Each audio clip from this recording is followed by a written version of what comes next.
Check it. There it is. I found it. Okay, there we go. All right, much better. What's happening, Raza? What's going down? Hey, we got Boogaloo still on? Damn, homie, hope you two don't trip. We don't own the rights to that music. We straight bumping, walked in here into the office, and it's like, damn, it's just bumping. Straight Boogaloo, straight 60s, 70s, you know? That's beautiful music. That's my uncles used to play that all the time. But anyways, how's everybody doing, you guys? Today is Tuesday, the 14th. The 14th, the 14, the Estrella. Golly. Today is the Estrella Day. Anyways, did you guys have a good weekend? Did you guys have a firme weekend, Alfred? Did you have a firme weekend? Yes, sir, I did, man. It was fantastic, man. We got sometimes we got to take that. I took care of the honeydew list. As you guys know, the honeydew list is the list that the wife gives us. And she said, hey, but at the end of the day, you need to take care of this. Golly, bro. I know, you can't, I tell my kids, just shh, don't say nothing. Just let her, Like today, I put a post and she goes, I put a post and it was about my office and she said, our office, and I'm just like, whatever, I don't care. It's the kid's office, your office. I don't care, and whenever they ask to do something or whatever, just go handle it, The less that you have to hear about it, the better you're off, To me, it's like, whatever, I'm feeding, I'm straight. It doesn't matter, I'm still living, Chino, what up, homie? I'll see you guys in Las Vegas. Golly, Chino, that freaking show is, oh, man, I haven't stopped getting phone calls. Bernadette hasn't stopped getting phone calls. We have Emilio Aguilar for sure coming in, and it's just back-to-back getting texts, messages, inboxes. It's gonna be on and cracking. That show is gonna be stupid pack. I'm moving it by next year. I'm not gonna have it there, even though I could squeeze in about 500-600 cars there. But I'm gonna move it. Excuse me. So expectation is to have a large amount of people. Man, Vegas gets pretty packed, bro, and it's gonna be on a good week. No Raiders are playing. I think we're good, no? I think they have. I do know the Raiders tailgate party vatos are gonna be there. Oh, they're gonna be there, so that's gonna be pretty feeding. It's gonna be sick. We already have the stage ready, the power source ready. Man, we haven't stopped. We just. I invited Endub. Hopefully he comes down. Shout out to Endub. Endub and we have one more, another entertainer, Haina.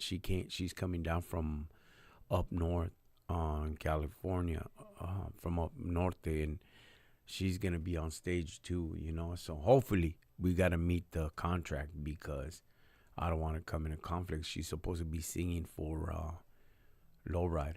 Oh, right on. So, there's breach of contract. You don't want them to bust open that contract and and then forfeit everything. I'm not that type of dude, you know what I mean? So it's gonna be packed. It's gonna be stupid packed. I got, from what I heard, Rusty got a hold of Speedy and all them from High Class, and I haven't spoken to him, but they're rolling to Vegas with 120 cars. So hopefully they roll in and roll out the volada and go to the show, But it's going to be on and cracking, dog. So let me ask you a question. I know that you've been doing this for a long time, and I think this is going to be one of your biggest shows, right? Yeah, we've done big shows, homie. I've done big shows. The super shows are good. They're not profitable. There's no big money in the super shows. There's not. But this one, due to the fact that it's on Fremont Street, and it's free, it's going to be packed. It is mine with Bernadette's. So it's Bernadette, Joe, and me. And we're supposed to have a third party, Jesse, but Jesse's nowhere to be in sight. He owns a business too, so there's 3 of us running. Right now, so far, it's 2. So all the finances have been hitting us. But it's not that much, so it's going to be okay. You know what I mean? You just gotta have faith.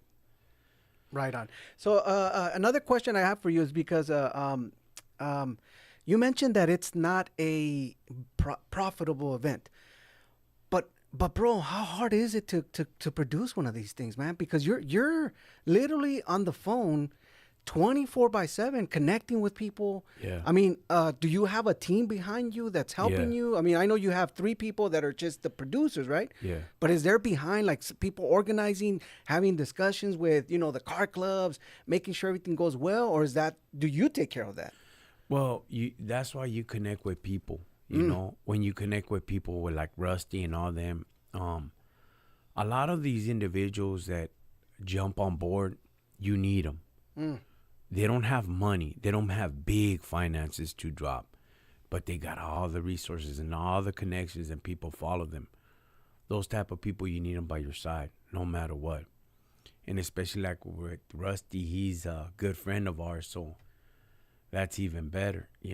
It helps us out, helps him out, helps everybody out. But in reality, it's just really putting work in for yourself. If you don't put in work, then you'll never have anything that's profitable. It's like there's no fruit. You ain't bearing no fruit, homie. That's you're just talking a good one, but you ain't putting in no work. So you're just selling wolf tickets, and that's what you don't want to do. You want to be able to put up a good show, bring the ranflas, bring the people, a family environment, And I do know there's going to be like 3-4 hudas undercover there. Just, it's anything, and I like that, you know what I mean? That's pretty cool, because it's like, you just never know. They're there to protect the public. The first things first is the safety of the public, homie. Everything else vale papa. You know what I mean? It's the safety of the public, and that everything falls in order, that everything is good, that there's no violence, that there's none of this, none of that. And for the most part, it's always been peaceful. Of course, you always had a knucklehead here and there or whatever. But when you're like part of the old school and you've been around, you could get at the hint that you get at them right, When there's homies there like, hey, big dog, and there's a alley down the street. Go take that as mother somewhere else. You don't need to. We don't need that nonsense. I don't want to hear it. You can't speak to me about barrios or disrespects or this and that, because we all have been through it. And you should know better that Good thing that you clarify, because it's important, because we've seen it. I think we've seen this in many events where people just go in there with the mindset of just having that, not only do they go in there drinking, everybody that drinks, please do it, in a sense where you're very responsible. Do it responsibly, right? Because we know that there's people out there that will go and bring their, not only the drinking part, but they bring themselves, in that point of a matter, meaning like they're drunk and they're making it hard on people that are doing this, producing these events. Yeah. So if you're going out there, make sure you do it consciously, knowing that, hey, there's people investing a lot of money. Yeah. And I'm saying, because I've seen this all the time out there, where Raza will go there and they're having a good time. Yeah. There's a difference between having a good time and and having violence and having a destruction for other people. They work so hard. So have you ever encountered that? I know you mentioned about having undercover, but you encountered that issue before? Yeah.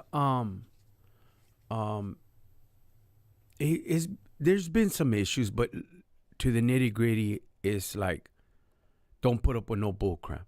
I don't care where you're from. I don't care what area you're from. Homeboy disrespect you, go take it down the street. It's plain and simple. I got little man coming in. Little man's going to be doing part of security, so we ain't going to put up with no crap. I got Jimmy that was here last week, putting up with no crap. We don't put up. We don't want to hear no drama. None of this Nevada, Arizona, California bull crap. We are raza. We're all low riding. We're all having a good time, and just plain and simple. I've seen it happen, but a lot of times when the show's big or whatever, we get down to it. Hey, homes, take that crap out of here, homie. Cero pedo, you know? And it don't matter what homeboy you know or where you have been or whatever. All that level 10 doesn't mean nothing out here. You know, that's the truth of the matter. I don't care who you know. I don't care who your money's associated with. Because he was part of an old car club and they had their own issues. Well, whoop-de-doo, homie. Everybody does. Politics will always be in the car business. That's fine. I have nothing against it. Just not in the shows, homie. You know? Plain and simple. If they are your homeboys, you know what I mean, then just get at them, man, homes, you know. This is not the place nor the time. Most shows, 95% of the time, they're peaceful. And of course, once in a blue moon, we'll act up or whatever, and you know, and then get down or whatever. But it's once in a blue moon. The car shows ain't like what they used to be in the 80s and the 90s, where there's gang violence, pull out the bumper jack from the car display, you know? Yeah.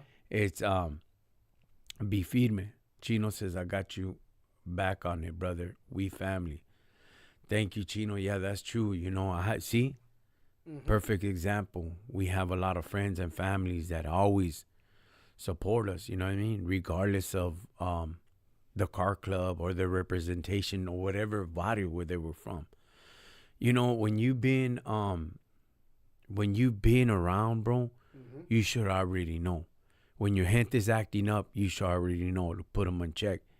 Because most of the time, it makes their car club look bad. You know, and it's not a good sight. Not something that you want to be known for. Oh, their car club is known for bashing and, you know, you don't want that, dog. You know, there was a motorcycle club where they bombed on all the hyenas. I'm not going to mention it, but every time I look at their patch and their jacket, it reminds me of them beating up hyenas. So are you going to go down as the patch that beats up the hyenas, you know? You know, you just don't want that. You don't want that look. You know, you don't want that reputation. You want to be invited to all the shows, you know? And this one is going to be the mother of them all because it's the super show. Everybody from the United States and around the world are going to be there. You don't want to leave a bad taste in their mouth, homie, you know? But it has happened, I'm not going to lie. But, you know, you just deal with it. Hey, homes, take that somewhere else, dog. I don't, you know, not here. Scuéntate, you know? Oh, well, you don't know this and that. We'll deal with it after. All that level 10 bull crap, I don't want to hear that. Well, I know such as a good. We all know people, you know? So what, you know? It's here, it's now. You're disrespectful. You this, you that. Take that somewhere else, homie. And if you got an issue, then we wait after the show, homie. I'm hosting the show. We'll deal with it later. I'm not, you know, if I paint it, you know, if I say it, I paint it, I do it, I deal with it, dog. You know, ain't no biggie. You know, I don't trip on nobody. But if you don't like the way that I run the show, then hey, you're more than welcome to leave. If you have something against it, then hey, we could talk about it after. You know, I really don't trip, homie. Whether or not you like me, you don't, I still got to do a show. You want to speak to me after, then we'll go deal with it, homie. You know, it's not that I'm calling anybody out. This ain't for nobody. You know what I mean? This is just, I'm just speaking in general. Information, you know, just like, hey, you don't like it, then that's feed me, homie. You don't like the way it was judged, and get at the judge. That's why I don't judge the cars. I don't want them, Jose was favoritism. Nah, homie, that's them, dog. Let them get all the heat instead of me, you know? And that's the way it should be. Chino says, and there's a car club I know that has like that, and the P or VIP don't say nothing sad, eh? Yeah. When you have a car club and they're gangbangers or they're whatever, then it's not, how do you say it? It's not good to have a reputation like that. I mean, if you're gonna ride, then you ride. I don't care, homie. You're gonna throw your body. You're gonna do this. Then either you're gonna low ride or you're gonna gangbang, homie. You know, either or, and you can't do both. You know, if you're gonna do both, then you can't join a car club because it's always gonna come in a conflict. You know, it doesn't mean that you don't take pride in your hood. Doesn't mean that you don't take pride in your barrio. They still do it, but they leave all the political stuff out the door because it is a car club. It's not a gang, you know. And people that been around know, like, hey, Holmes, we don't speak. Oh, cause the homie this and he spoke to this, he spoke to that guy. So what, homie? You don't bring street issues into car clubs. You just don't, dog. So, if the vato did you wrong, then you deal with it. I've seen people where they brought people in for a sit down because he did this and he did that to me. And wait, he did what? And you didn't take care of it? What would happen if we're together and I get jumped? You ain't going to have my back? You're going to go cry to somebody else? You're going to go cry to some other gente? No, homie. We go down swinging. And Vario has nothing to do with it. If you're a part of a car club, and that's your brotherhood, homie, you know? That's your brother's keeper, homie. You guys are together. You guys took an oath to be part of this car club. Has nothing to do with Varios. But if you deal with it with the Varios, then you ain't part of it, dog. You ain't like, you can't have two masters, dog. You feel me? You can't have two masters. Either you're gonna live the street life and be part of the or live the car club life, homie, you know? And you leave all that behind. But I want a brother next to me if I'm part of a motorcycle club or a car club to have my back, you know what I mean? I would expect for him to have my back. We flying the same placa in the car. You know, I don't expect for you to go, hey, I'm going to go make a phone call. And, man, homie, make the phone call later, dog. Right now, we're about to get robbed for our cars. You know? And I'm glad you bring that up, brother, because I think it's something that that communication needs to happen between, you know, the car club main leaders, people that are there. They know the individuality of each club member. So they're able to capture, like, hey, man, you know what I mean? There has to be a boundary. Yeah. I believe has to be a boundary where, listen, and we're not dogging down on those people that want to do this because you need to choose. I think it's important that you cannot bring that lifestyle, bring it into a family-oriented event where people are investing hundreds and hundreds of thousands of dollars. Yeah. And, you know, you come in with these mindsets that mentality, the street mentality. And by all means, with all due respect, right? You can tell me this guy don't know what he's talking about. I'm just saying, like, there's that discussion that needs to happen where you have people within the car clubs that are able to have that discussion with their people and say, hey, listen, man, you know who you're inviting. Make sure that you do it in a way where it's respectful. They respect the boundaries of what we are, because this is our brand. This is our name. Yeah. And, you know, and it impacts, not only the car club, but it also impacts the community, and it impacts families. It impacts people that are investing thousands of dollars. So it's important to say, and I think if you have that discussion between your leaders or car clubs, and it's not just cars, I think in general. That's true. You need to be able to have that discussion to make it a family oriented event, because at the end, that's what it is. We're trying to show our community that we can be united. And we can do things, and big things, and the big show is one of those things. Yeah, right? no, you hit it right on the mark, dog. You know, you have to be responsible. You have to take action. You have to be a leader, and either you're gonna play games or you're not, Holmes. Either you're gonna ride with the barrio or you're gonna ride with the car club. I mean, doesn't mean that you gotta let down your representation of your city. You know, a lot of autos have their city on there. You know what I mean? That's fine. But doesn't mean that he's gangbanging on you. Doesn't mean that, hey, F you, F that. You know, there's a statute of limits there, you know? Mm-hmm. Hey, can you throw that fan on? Yeah, for sure. Yeah. But, thank you, big dog. Mm-hmm. Just a little hot in here with the lights and everything. And it's like, hope I don't get sick in this. On, Big Vato? Big Vato. But no, it's the truth, and I appreciate it, Chino. Thank you. Chino's one of them. He's been around, and he knows how to act. you know, if somebody would say something, whatever, then hey, Holmes, we go take it, dog. It's okay. And I've seen it. People go down the street, go take care of their business, and come back and drink their pieces with their car closed. No, it was just so it was personal, dog. Don't worry about it, you know. And it turned out good for them, you know what I mean. And next, you know, they go back to their barbecue, they go back to their jale, and we're all good to go, homie, you know. And it's a blessing, you know. Pero I've seen people where they, man, I've seen people get fired up, homie, and not do nothing about it, dog, and go call people. What the heck, dog? Hell no, dog. Está loco, homie. You know what I mean? You crazy, dog. You put hands on me, homie, just in front of my family? Oh, no, homie. Oh, no, no, no. You know, the old gangster in me will come out and like drag you. And if we're going to go take you to the side, we will. You know, it's like, you know, it's just, but there's some limits, dog. You know what I mean? But I guess some people rather go and cheese me out and do their thing. And, you know, hell no, dog. I ain't no one to call people, man. Papas, dog. You know, I think that's, you're part of the car club and you want to bring issues into push your weight of who you know and whatever, man, dog. Then stay in the barrio, dog. Honestly, stay in the barrio. Stay in that lane, dog. Stay in the political pinta barrio lane. Stay in that lane, dog. And we don't hate you for it.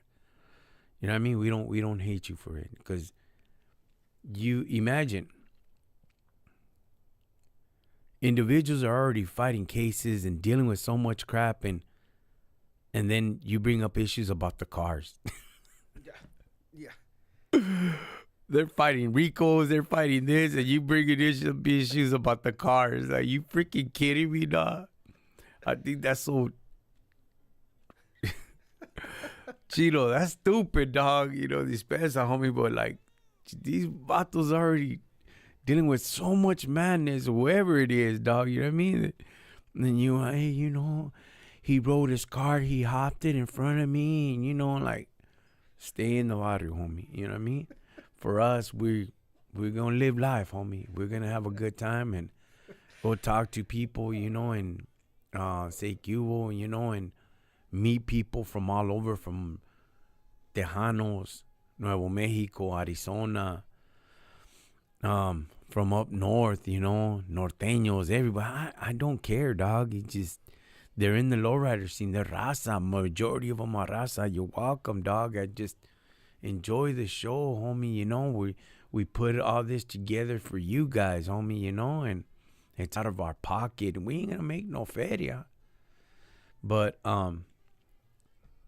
no phone calls here, dog. Papas. Saludos, Big Lazy, all the way from Chicago, carnal. Much love to you and Sis Maria. Oh, Johnny. What's up, Johnny? That's right. That's right, Johnny. Hey, thank you guys for watching on YouTube. Press the share, like, and subscribe, and the notification. And share it to gente, homie, you know? Hey, what's up, Tina? What's up, Nikki? What's up, Vic? Everybody's watching, tuning in on Facebook. That's out, but we're going to do it, homie, you know? We ready. As for Rose, she was busy. Today it rained. She's like, nah, I don't like feeding me. Don't worry about it, you know? Yeah. But a lot of gente are coming in, so we ready. That's so right. What do you think? We ready for another one? Another show after this? Oh yeah, man. Absolutely, man. After last time I heard you guys talking about all this, hey, we got this going on at in Arizona. We got this going on bro, you haven't gone to Texas? No, we're going for sure. We're almost, dog, for sure, dog. It's just planning things out. It's hard, homie. Yeah, because Visalia, I mean, you said you were going up north for a couple times. I mean, yeah, we've been out there. We now Vegas, Arizona next weekend. Yeah. So we ready for Arizona, homie. It's gonna be good. It's gonna be real good. Yeah. Well, it brings a lot of I mean, it's always good when you're doing these type of events when you're doing it for a community and you love to do it. I think it's important to understand. I personally, everybody's made different, built different, man. But when I saw their schedule and I'm looking at their calendars, I'm like, golly, and you run a business, brother, and you got a family. So a big kudos to the family, Maria and the kids, man. Thank you for supporting your dad because man, these things are big, bro. It requires a lot of your time. And bro, sometimes I can see it. You're coming in here, you're like, I took a beating right now this week, and and Yeah. so I see it, man. I see it. I see the hard labor, the hard work. But you know what? It's something that you enjoy doing, and I think you wouldn't have changed it for nothing. If I ask you right now, hey, would you change it for anything? No. I don't know, dog. It's been a lot of work, dog. It's been a lot of stress this weekend. We worked hard, and Yeah. man, dog, we didn't stop over and over, and for 2 days, and we pushed it hard, and we made our finances. Thank God, Alex. We got a wholesaler from up north, so he's ordering all the norteño plaques. So Nice. we're getting there, dog. It's just a lot of work, dog, but we're blessed. We're blessed, homie, But we're going to keep on pushing no matter what for more shows to come. And it's pretty feeding, dog. When you come and sit down and think about it, it's like today when I filmed the Office, it's like as far as we've came, we've accomplished, it's like, how Mm-hmm. it was only by the grace of God, you know. But dreams do come true if you don't stop, if you don't give up. There was this girl at the gym today. They're real cool, the instructors, and they were asking me questions and saying, man, you know what I trip out in is that the people from prison that have been there, they don't stop, they keep on going no matter what, no matter what comes in front of them, they keep on pushing. They're not hesitant on anything, and they pursue it. And I say, yeah, prison will either make you or break you, and everything I have is because of God. So yeah, I got to give him glory, If I don't give him credit, then everything that was done was just been in vain. And not everything that we've done has been in vain. People will talk nonsense and talk madness over the internet and social media, but they never come and tell me to my face, Mm-hmm. And whenever's clever, Holmes, it really, I don't trip on nobody. I don't disrespect nobody like that. But how can I say it, that when and indeed that you've lasted all this time, and the reality is that God gave you everything. You only did it because he gave you the strength, the will, the power, and the road, and the keys to open up those doors. Mm-hmm. It wasn't just you by Chirispada. That's one acknowledgement that I could never get off of my mind or shake it off, because in reality, dog, if you really think about it, it's like, man, homie, no eres nada. That's the truth, dog. You're nothing without him, dog. And I make sure that every step that I make, though I make mistakes, and I do know that I'm a sinner, I trip, I ain't perfect, I'm imperfect. And no matter what, Holmes, he always gets the credit. That's the truth, dog, and we're just here in this lifetime by pasada. What are you going to do in this life? Are you really going to be just shooting the crap and just wait until you get old? Or do you give him thanks in everything that you do? When I talked to Jimmy, Rancho Humilde, haven't spoken to him in a while, He's a businessman. He does his own thing. He says he gives an altar to Chalino, at Manda with him for every show that he's done. It's fine. If that's what you want to do, that's your prerogative. But I could never worship or give thanks or give an altar to another man, because that man is imperfect like I'm imperfect. demanda, the thanks, or the dedication, I would do it to God, because He's the one that uh, made it happen for me. He's the one that pushed it for me, dog. You know? Did I rebel a lot? Yeah. Do I trip a lot? Yeah, I do. Do I lust, cuss, want to fight? Oh, yeah. I'm not lying. I'm a man. You know? I deal with my issues as much as you guys deal with your issues. And nobody's here to say that they're perfect. And if you are, your name is Jesus. You know? Mm-hmm. Whatever He's gave me, I'm going to run with that bad boy. Responsibility, accountability, it's a lot. But if you have the tenacity, if you have the desire to pursue whatever He puts in front of you, then do it. The cash out, the in return, will be a big blessing. Doesn't necessarily have to be finances, you know? And you bless people. You know, when you see kids or whatever, you don't know their life. You don't know where they're going. You don't know their situation. And you try to assist as much as you can. You don't ask questions. You don't ask none of that.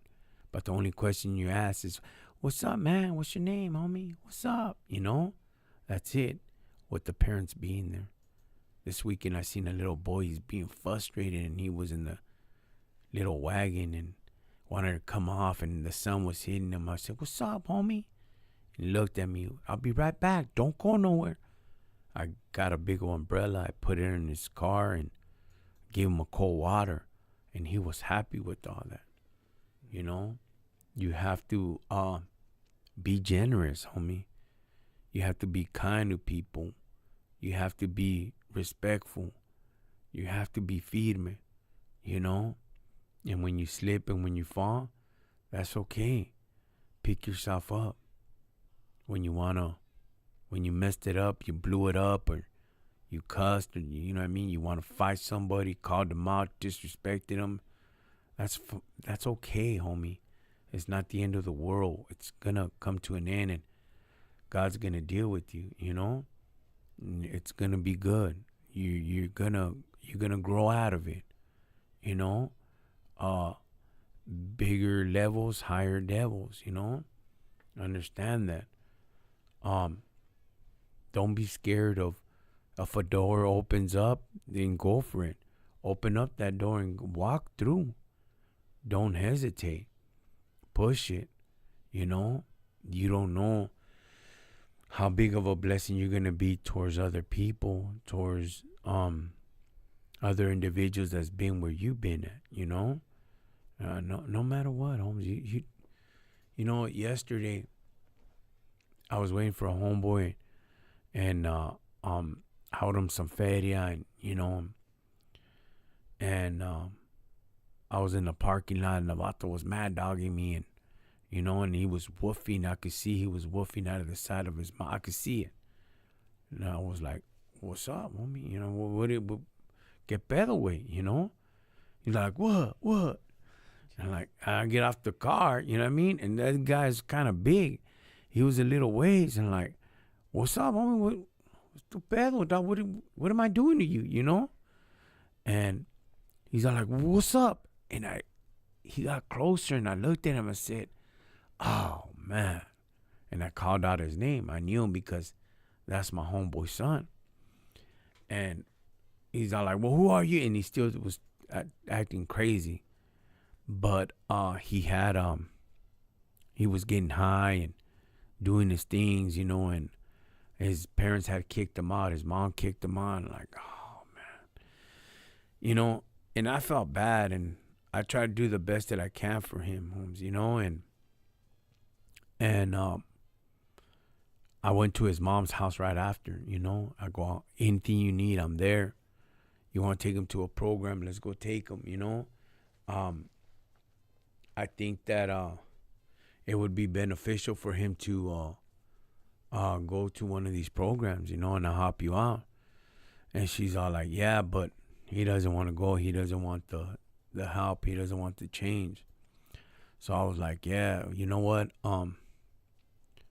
Whenever he's ready, I'm going to be there for him, you know. And today I went by, I didn't see him there. But, you know, it broke my heart because you just never know, homie. You just never know when somebody needs that help. And now the reason why I felt bad is because that was my homeboy's son. My homeboy has passed away. And when I got out of the joint, I ended up going to Victory Outreach Men's Homes. That it was a family life center. I was part of the men's home that, you know, and the other one was Victory Outreach Men's Home, where they helped you out, you know. And I was kind of running it, and I was part of it. It taught me a lot. And one of the vatos was kind of crazy. He was from Bell Gardens. And we were in the backyard, and, you know, we were cleaning the weights. I can't remember what we were doing. And the vato's like, what? He jumped up to me, and I dropped the weights. And I said, well, what's up, homie? You know, what's up? I was ready to get down with this guy in the backyard. And my homeboy, which it was his dad, he was court ordered to go to a program. And my other homeboy got him in there. And he's like, well, what's up, homie? You know? And that guy kind of backed out like, oh, it's 2-on-1. He goes, nah, it's just 1-on-1. It's me and you.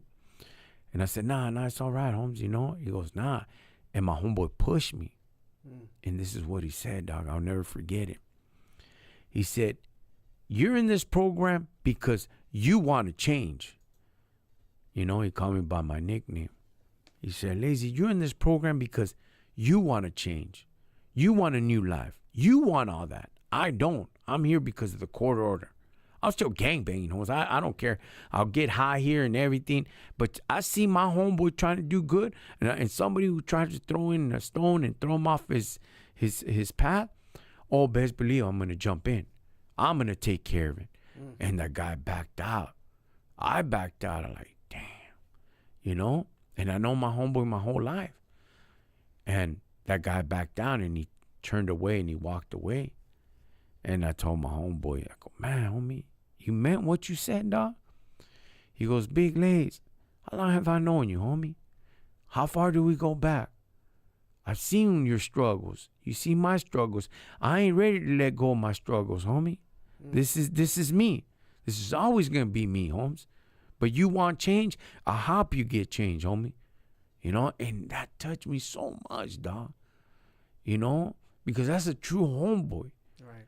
You know, so when I seen his son, I was like, that hit me right off the top. You know, I was like, man, you know, that's love, homie. You know, that's a true homeboy for you. And I was like, man, you know, so yesterday I like tried to chop it up with the little youngster, you know, like, hey, Holmes, you know, and he was still doing his thing. So I talked to his mom, you know, and I said, hey, I'm there, whatever you need the help, you need to change or whatever, just let me know. But you just never know, dog. When you bump into people that, that you really need help, when they open up that door, then you go all the way through, homie. Don't half step it. Don't be scared of it. Just go for it, you know. Blessings gonna come. No matter what happens to you, he's always gonna take care of you. Don't be scared, you know.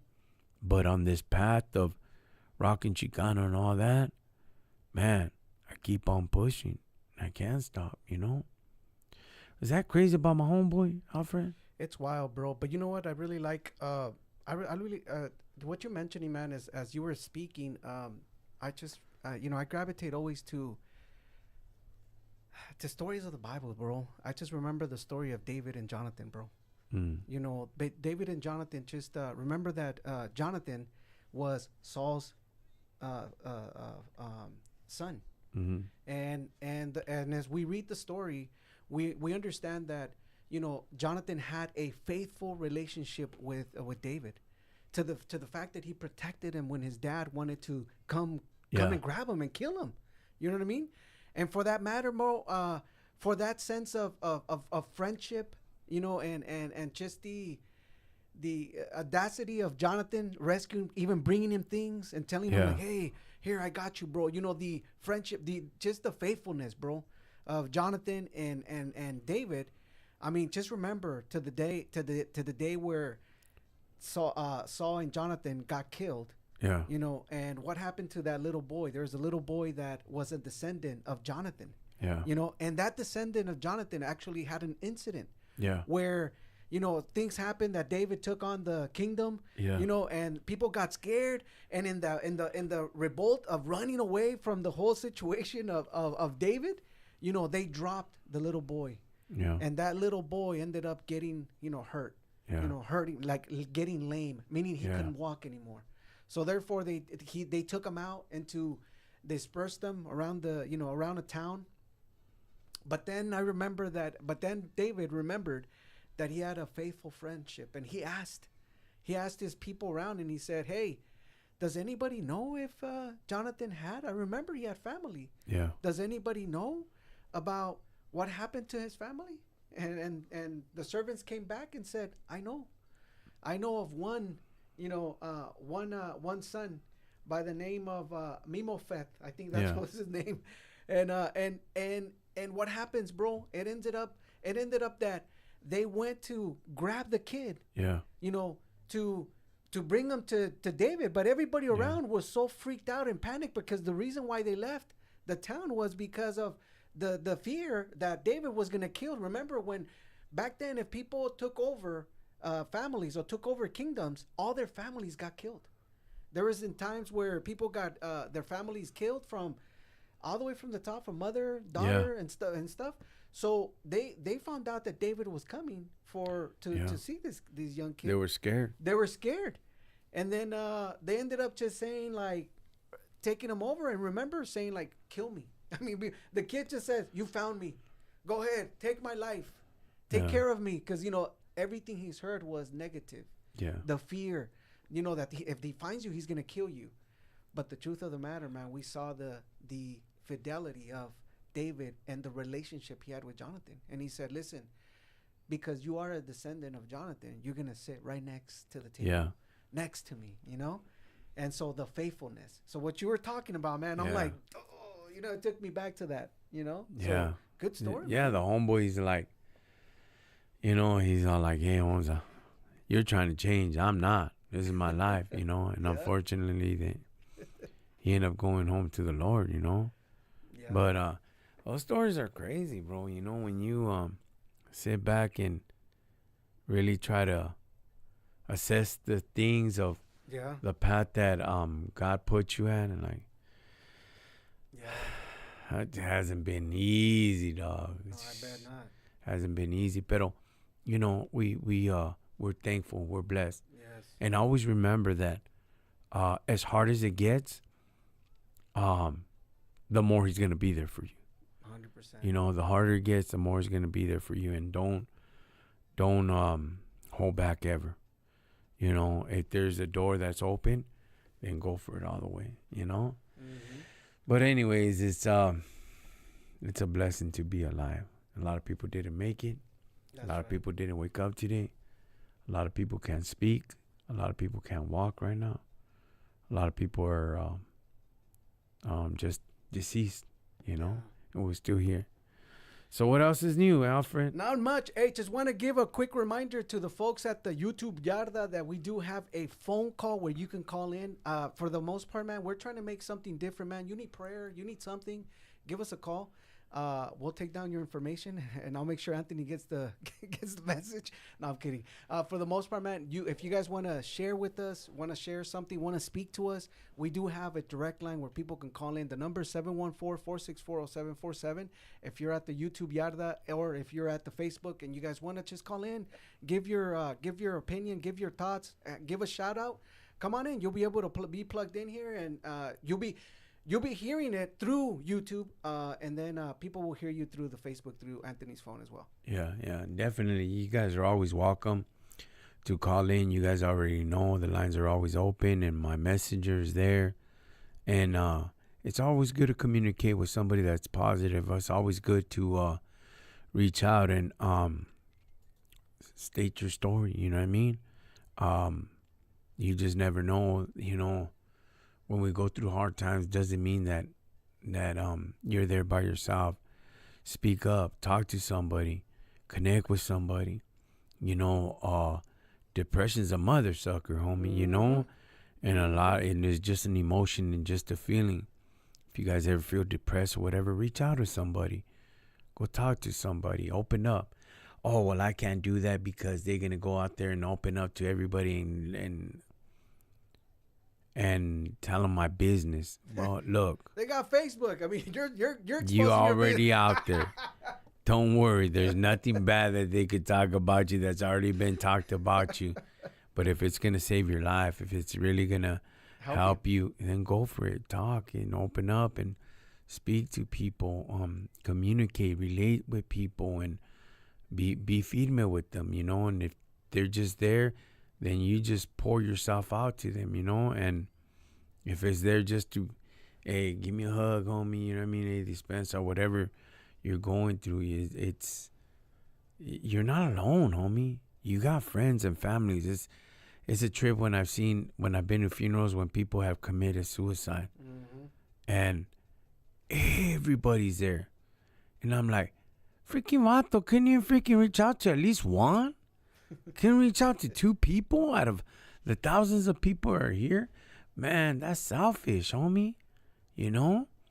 We're there to relate. We're there to help. We're there to communicate. And you learn all that through the system. That you're there for the homeboy. You're there for through the walkthrough. When you're in the yard and you're going down, we all go down, not just you. And it's always good to open up and talk and express yourself and communicate, dog. Yeah. Don't hold that bitterness. Don't hold that anger. Don't hold that depression and like, hey, man, this is what I'm going through, And communication is understanding, dog. The more that you open up, the more that you speak, the more that you talk, the more that they understand you, And it's good because then your peers get to see this, Or you want to be like Beverly Hills and go to a shrink and spend $100 an hour, and all he's gonna do is put you on medication. Are you for reals? You don't want to be on medication, homie. Hey, the shrink will be asking you, what is wrong with you? I don't know. I came to you. Yeah, what's wrong with you? I came to you. Nah. There, that's $100. Here, $100. Here's a couple of medications for you. Hey, take them. Call me in the morning. See if you found an answer for my problems. But right away they want to put you on medications. Right away they want to put you on Ritalins or Thorazines or Prozacs, and no, that's not the way to do it, man. Seek the kingdom of God and His righteousness, and everything else should be added. Yeah. What do you mean? What do you mean, Anthony? What do you mean? Seek the kingdom of God. Look, whatever you have, always bring it up to God. I don't care. Oh, well, I don't listen to this. I'm not a churchy person. I'm like, nobody is, homie. And if they're hardcore, dog, they're faking the funk, dog. Don't even trip, homie. Don't pay attention to that stuff. Just bring it up to God. Have somebody else pray for it. Bring it up to God. Every morning, how we survive, and we got so much finances invested. We're practically broke. It's the truth, but there's a lot of investment out there. $1,000 to us is like $100 to us, because as the thousands go out, the thousands come in, and same thing, and vice versa. And you lose some, you win some. It's firme. But every morning we make sure that we come together and we anoint ourselves, and we anoint the wallet and our finances and the debit cards, and we pray for our finances, and we pray for our health and our household. That's first things first in the morning. And it's very important and crucial that you put him first in everything. You must understand that you're not just here by chirispada. You're not here just by a mistake. No, you're here because he wants you here, homie. And if you're already here, then make the best of it. Lift it up in prayer, whatever you're dealing with. You know, I've dealt with so many people. I have haters, and I have exes, and I have people that I've done things to in my past. I'm pretty sure, I'm more than 1,000% sure they've done witchcraft on me. I know they have, you know. The most important thing that you got to remember is that when you have a repentance in your heart, when you have a clear mind, when you have a clean spirit, when you understand the meaning of God, and when you understand where he has you at, why does he have you there? You understand that there is no greater power than God. Your wrestle and your fights that you deal with spiritual and principalities, like the Bible says, it don't mean nothing to you. Why? Because you have the greatest power here on earth and in heaven and in hell, homie. You have the greatest power, homie. A lot of people sell their souls for the sign or the symbol, or, you know, what's that called? The Illuminati? The Illuminati, and they sell their souls, and I don't understand that. I don't get it. Is it for the fame and the finances and a better lifestyle? But why worship them? Why fall into their knees, and when you have greater power than that? You have a power that's eternal. You have a power that darkness can't stand the light, can't comprehend it. Long as you know that power, long as you understand that you have life and death in your tongue, long as you understand the power that's within you, that has been given to you. It's been given to you. Listen to me real good. It's been given to you. Nothing shall come against you and harm you. What do you mean, Anthony? Plain and simple, dog. Plain and simple. This vato upstairs, homie, is so powerful, dog, that in an instant, he will wipe out armies, dog. It's been proven. Wiped out battalions, homie, in one just swallow of the water, dog. He is remarkable. Long as you understand the authority that he's been given to us, there's no need to worship the Satan. There's no need to do brujeria. There's no need for that, because the greatest power is him. It's his spirit. So in the morning when you wake up, you anoint yourself. How do you do that? Olive oil. Anointing breaks the yoke of bondage. You anoint yourself. Nothing. No, God, I don't get it. Well, I'll break it down even better. You're a human. Spiritual beings will come and attack you by another human. And what do, homie? You cover yourself. You have the shield. You have the helmet of salvation. Okay? You have the belt.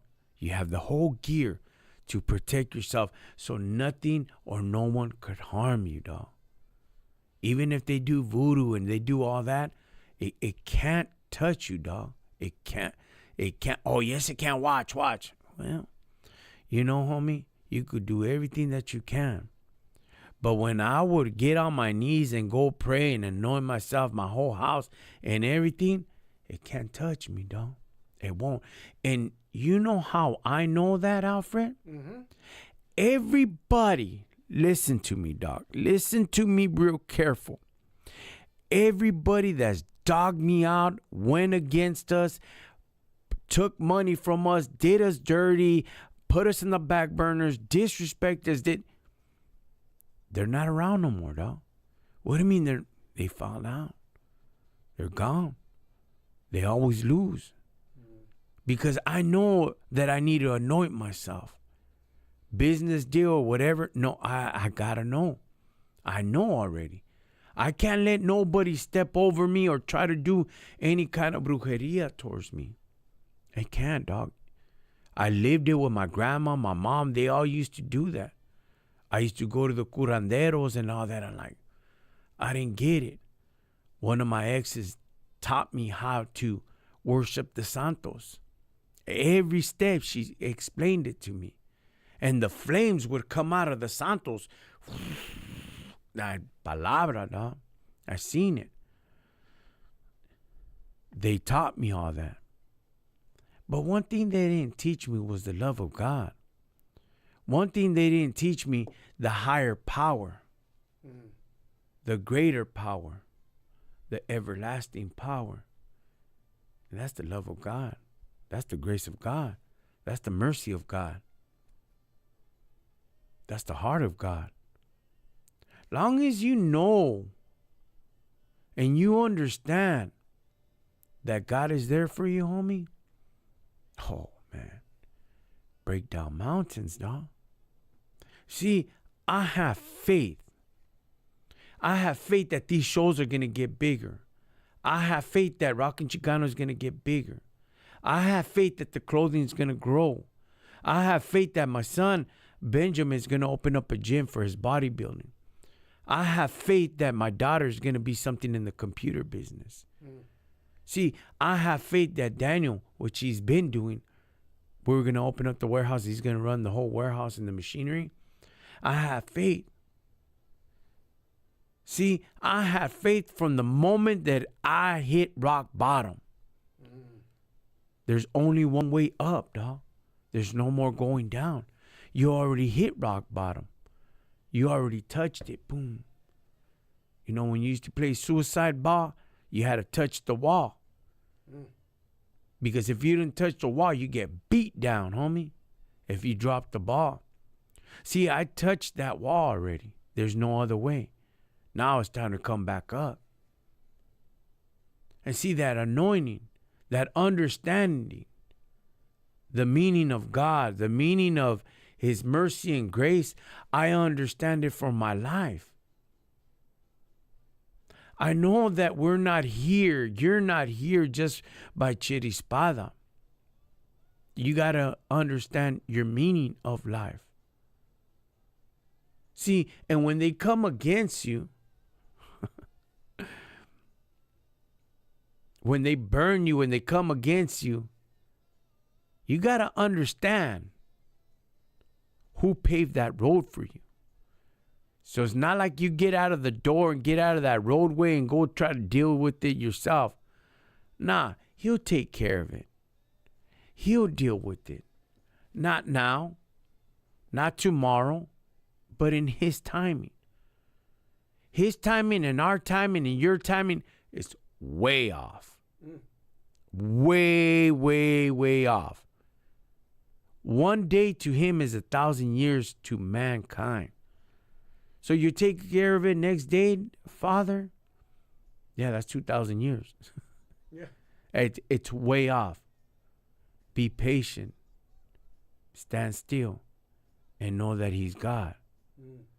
So nothing could come against you, homie. You're going to have some obstacles. Yeah, don't take me wrong. You know, understand that. But know that your meaning, the meaning of your life, it's big. It's greater than what you could understand.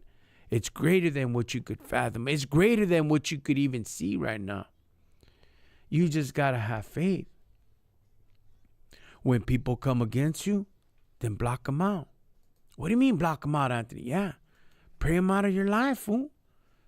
Fulano, fulana, this, that, they did me wrong. God, hey, here's their name. Hey, anoint the name and keep them away from me. Push them out of your life. You don't need them no more. Oh, but no. Let God deal with them, not you. Push them out, homie. I pushed out people out of my life, homie. Why? I had to. You know? Their destruction. They were evil to me. I don't want to be evil with evil. I don't want to go over there and go deal with these stupid people, dog. So I just take it up to God. Hey, God, take care of these people. And when it's been one-on-one, like, well, what's up then, fool? Let's go outside, you know? Right away, they break it down like a 64 Impala at the Whittier Boulevard, homie, with the pumps leaking and all that. They don't want no static. No que no? So what is it then, dog? When I go home, I repent of that. Makes me look so stupid in front of God. I feel so dumb because he took care of that, not me. He took care of that fight. How did he take care of it? By humbling that vato's heart. But twice the price I have to pay for it when I go pray at night. I'm like, sorry, God. I know how that vato felt when I got at him. Now you're getting at me because I got at him. I felt stupid. I should have been talking about peace. But my anger, I'm imperfect. That's why I look up to you. That's why I give you your props. Dispensa. You know? And I've gone back to certain people. Hey, Holmes, my bad. I shouldn't act like that. They're like, no, it's all right, Holmes. It's all right. I don't look at them weak. I look at myself weak. Why? Because I was so weak that I fell into the flesh that I wanted to beat this fool down. But I was twice the dummy than that guy that tried to call me out. You know? But I know his power. You got to understand when anything comes against you through witchcraft or anything, you stand up, you know? Be ready. No matter what, be ready. Know his power. There's no greater power than his, homie. Anointed.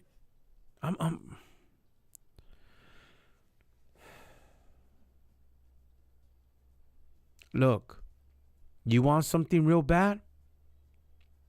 I'm going to give you a little secret. You want something real bad? Anoint it. Grab olive oil. Put his name, her name. What is it that you want? Wrap it up and sleep on it. Anoint yourself. Anoint your lips. Anoint your eyes. Anoint your eyes. Your head. Fast. Keep on fasting. Distract yourself from everything. Social media, everything. TV, everything. Music, everything. And concentrate and fast and fast and fast and fast. Don't eat nothing. Pure water, that's it. Don't eat. Pure water. No orange juice, no nothing. Pure water. Go for days like that. You're going to see the transformation. And if that don't change what you're asking for, trust me, it's going to change you. But a change is going to happen. Either you or that other thing that you want or need or whatever you're seeking. You know? It's a little trick. It's a little secret. You know? That you need to understand. And when the people want to do witchcraft and all that, and you know it and you sense it, then start fasting, start praying. Push them out of your life. Push them out of your life. And what you do is you turn around on their curse. What do you mean turn around on their curse? Whatever you know and you understand that you know that they're doing to you, flip it upon them. Lord, I push this thing back into the pits of hell and let them deal with it. You deal with it. Let them understand that the consequences that they're doing against me, a child of the Most High, I am the apple of your eye. You trust me. You love me. And all my faults and all my defects and all my sinning, you love me. I understand that. Don't let them come against me. Let them understand through their own consequences. So they could worship you at the end of the day. They could turn to you for help. They could turn to you because they need assistance. They could turn to you to turn that curse over. But at the end of all this, may you get the credit, God, not me. But I know the power and authority that you gave me to my tongue. I know the responsibility. I know that you've chosen me like you've chosen the other people. I know that there's consequences if we don't live up to them. There's accountability. But if you could turn all that around and at the end you get the credit, then hey, amen. Because I'm imperfect. But while I'm here on this earth and I'm imperfect, protect me and guide me. Let me be that person that you wanted me to be. Because of me, my own self and my own actions will always make mistakes. I've been doing this since I was born, and I will do it to the day that I die. Oh, Anthony, but how are you going to get to heaven? How are you going to? It's not for you to worry about it. Worry about your own salvation. I'm worrying about my own. The day that I'm ready to go home, I'm not going to go out like that. I don't want a bed. I don't want a cane. Throw that cane. I curse that cane. I curse that bed that I'm about to die in. I curse it. Let me die on my knees.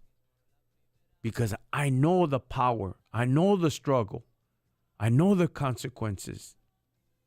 I know the authority. I know the situation. I know the word that he said. I do know and understand the meaning of how he explained it and how we're supposed to live. When do you see me here smoking Yeska? When you see me here drinking? When you see me here cussing? You know what he's gave me, I try to deal with it the best that I can. Because at the end, I'm going to have to give an account. And every time I've disrespected him because something might have happened through social media or whatever, it always comes back to me. And I acknowledge that. But understand your power and authority that has been given to you. Nobody should be doing witchcraft to you. Nobody should be doing that. Nobody should be bashing you. Nobody should be putting you down. And I'm going to tell you why. Because you're a child of the Most High, homie. There's a meaning behind your name, the way you look, everything. There's a meaning behind you. You're just not born like that. If you're born, you have authority. Cash in your blessings. Talk about it. Have a conversation with him. Let him know how you feel. Cry out to him. I got angry at him. I didn't understand him. You know, it's a trip because as I'm driving and I have my son next to me, you know, I tell him certain stories because he's at that age where he understands. And, you know, mijo, there's stories that I tell him and I don't tell Maria, my wife. There's a lot of stories I don't say. Mijo, this, that, and he's at an age where he understands. I said, but the grace of God made me pass through all that. The grace of God was able to get me out of that rut. And look where I'm at now.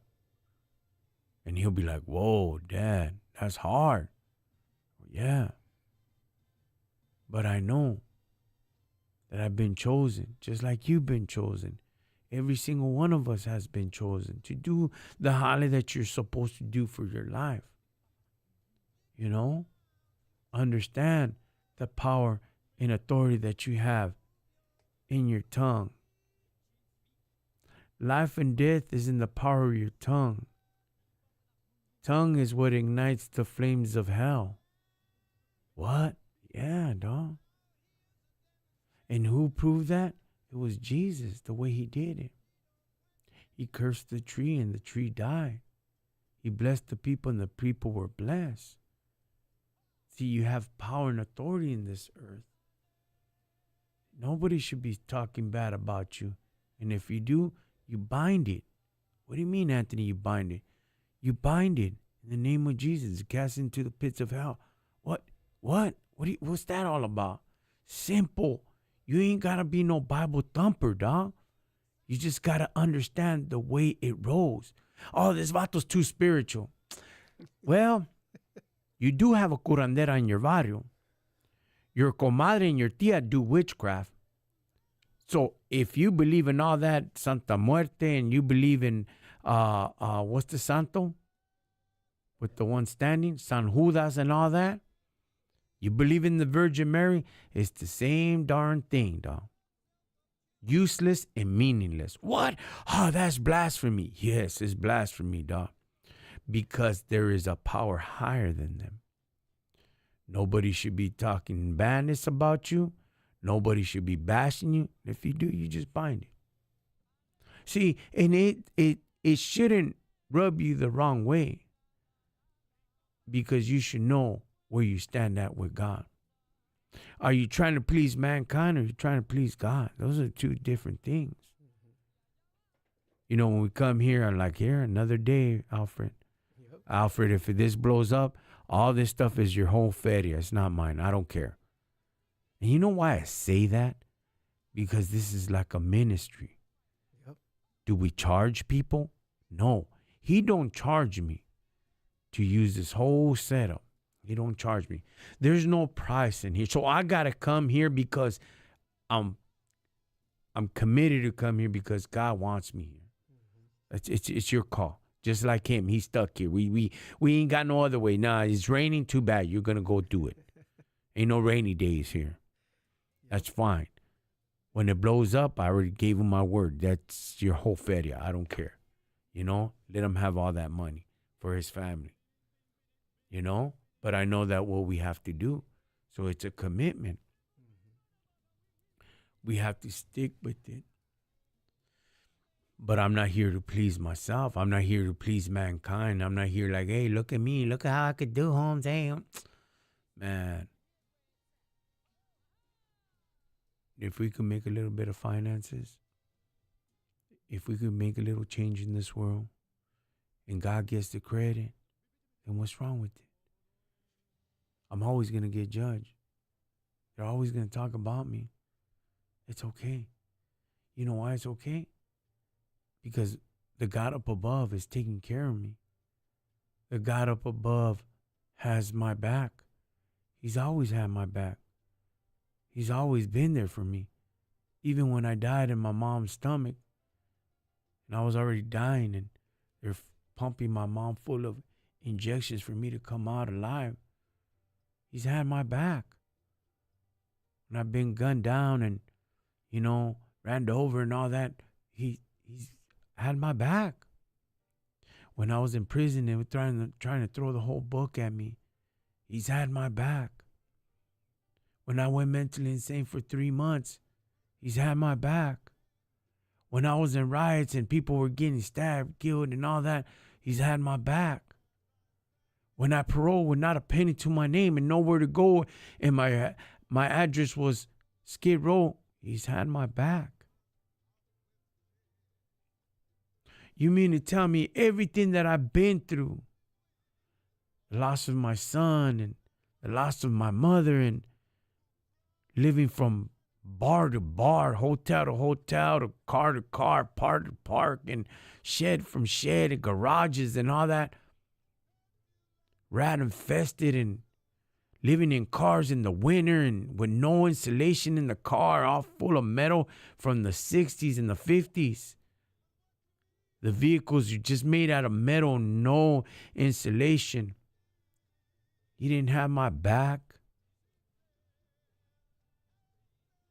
He didn't have my back. I would be one stupid son of a gun if I didn't say that God didn't exist for me. I would be one dumb fool to say I didn't know about God. Same thing with you.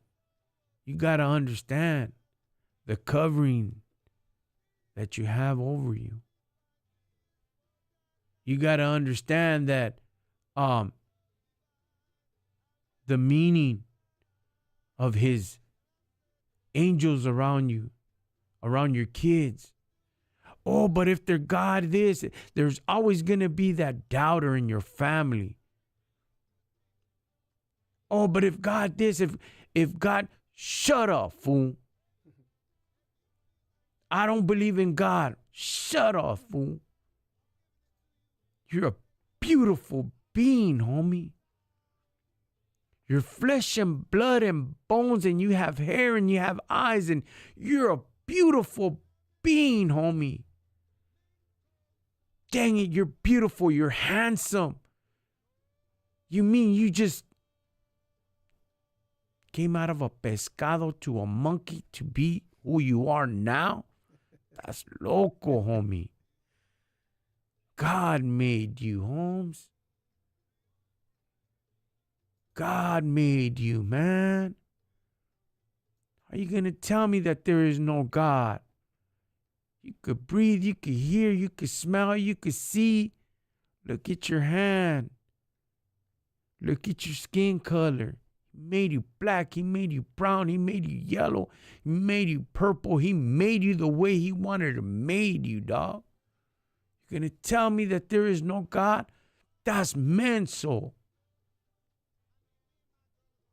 I mean, like the homeboys, oh, don't worry about it. Take this hit. Nothing will happen. Next thing you know, you're on the floor full of makeup because the homeboys, you're all PCP'd out and they're riding on you and making fun of you. Wake up all like lipstick here and eyeliner here and like, what the heck, fool? Then they're fighting all the homeboys and they're all laughing at you when you were young. And nah, homie. He made you for a reason. You're handsome. You're beautiful. You're alive. You're breathing.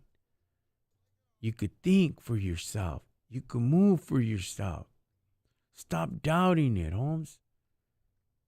Oh, I don't know. Things ain't always going to be easy, dog. Things are going to be hard. Life is going to be hard. Imagine if we were all just kings, no servants. Nobody working the field. Nobody doing nothing, homie. Nobody would be getting fed. And he makes it hard, homie. Why is it so hard? I don't know why it's hard, homie.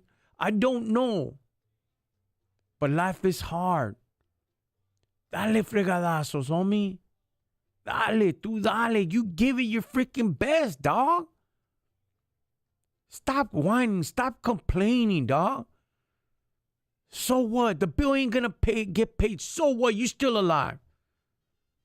Funny how he takes care of all the birds in the air. Them fools can't even walk or talk. They just trip. Beep, beep, beep, beep, beep, beep. That's all they do. And they fly all beautiful. And they fly their wings to go get their food, come back and build their nest. And they have little pajaritos and all that. And they're getting fed and everything.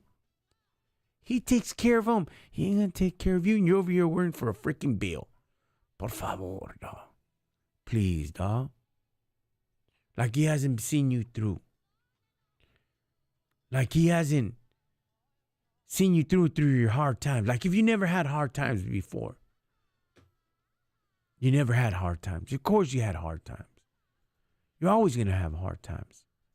The poor is always going to be here. There's a story between what? Lazarus, the rich man, and Lazarus. Mm-hmm. The rich man dies and he's over there and he's in Hades and he says, hey, he sees Samuel, right? Mm-hmm. And he says, hey, tell Lazarus. And Lazarus was an old man full of blisters that the dog would lick and all this and that. It's a trip. Listen to this. Listen to this story. Lazarus was full of blood and wounds, and the dog would lick. And imagine, you could just picture no chanclas, no shoes, just a robe over him, and he's like arms, begging in the calle, homie. Listen to me real good. Perfect example here, dog. He's begging in the calle, and the dogs are licking his wound. And the king was all firme, all good, all jolly, And when they both died, it says that the Lazarus, that the angels came and picked him up. When the rich man, the king, was in Hades, he reaches over, he looks over, and he sees Samuel. Samuel's there next to him, next to Lazarus, and he remembered that man. There's memory. He says, and let him dip the tip of his finger, for I am so thirsty, I'm burning over here. It says, he can't cross over. Well, let him go and tell my brothers that this is for reals. No, you had your opportunity. In that life, you had everything. Now it's too late. Now listen to this. He had everything. See, God gave him everything. What did he do with it? Did he get glory to God? And Lazarus didn't have nothing. Just wounds, sickness, and alms, and be praying and be asking. As bad as that story is of his picture of him being on his knees where the dogs are licking his wounds, that's bad, homie. Now that's the choice that God made for both of them. One had it easy and one had it hard. But yet that man was still humble. And that man must have understood the love of God. That man, when he was in the curve and the dogs were licking his wounds and all beat up, he was still taking pride of the love of God. What do you mean, Anthony? So you think he just died and that was it, homie? No, he was next to Samuel. That means when the dogs were licking his wounds and he like, get away from me. God, I still love you. I don't understand all this. And see people walking by, alms, please, please help me. I need to eat. In the misery that he was in, he was still in the care of God. See, a lot of times, homie, most of my followers and most of the people that tune in and all that, we're like that broken man. Hard, homie. Most of us had that hard life. We come from that barrio lifestyle. Broken dreams, welfare, homie. Pedazo de queso, powdered milk, powdered eggs. We all came down from a broken down system where we were all jacked up. Drug addicts, all that. Prison lifestyle, fichera, mujeriego, pimp, and all that. We come from all this jacked up lifestyle. Abortions. Men, women, all this jacked up society that we come from. Our life eventually just ends up like that man. Boom. Perdidos. Lost. No ambition. No desire. Oh, but why is the life like this? That's the way the ball bounces. He's the chief, homie. But when you understand it, you understand the meaning of life, and you understanding the will that he gives you, when you understand why are you here, when you understand the power and authority that he's giving you, homie, you're unstoppable, dog. Nothing could hold you back, dog. Nothing. And even when you're down and out, dog, like that Lazarus, homie, Hold your head up high. My God has seen me through before. He will see me through still. Regardless of what I'm going through. That man upstairs is gonna see me through. Pick your head up high, boy. Shoulders back. The representation of God is within you. Don't back out. Don't be ashamed. So what if they mock you? So what if they stone you? It's all right. Roll with it. So what if they talk about you? They talked about you when you lived down and out in the barrio. You were all strung out on heroin, tecato, tweaked out, toothless, welferina, having a gang of abortions. They talked about you before. They're going to talk to you about you now, homie. Don't you worry about it. You're high. You're good. You're doing all right. I'm going to see you through always. Be firme about it. Know about it. And if you end up like that, Lazarus, go out like a stud. Go out like a champion, homie. Dying out of sickness and cancer, whatever. Vale, homie. It's God on minds. He's in my heart. If he wants his flesh, let him have the flesh. If it's going to go to a dog, let it go to a dog.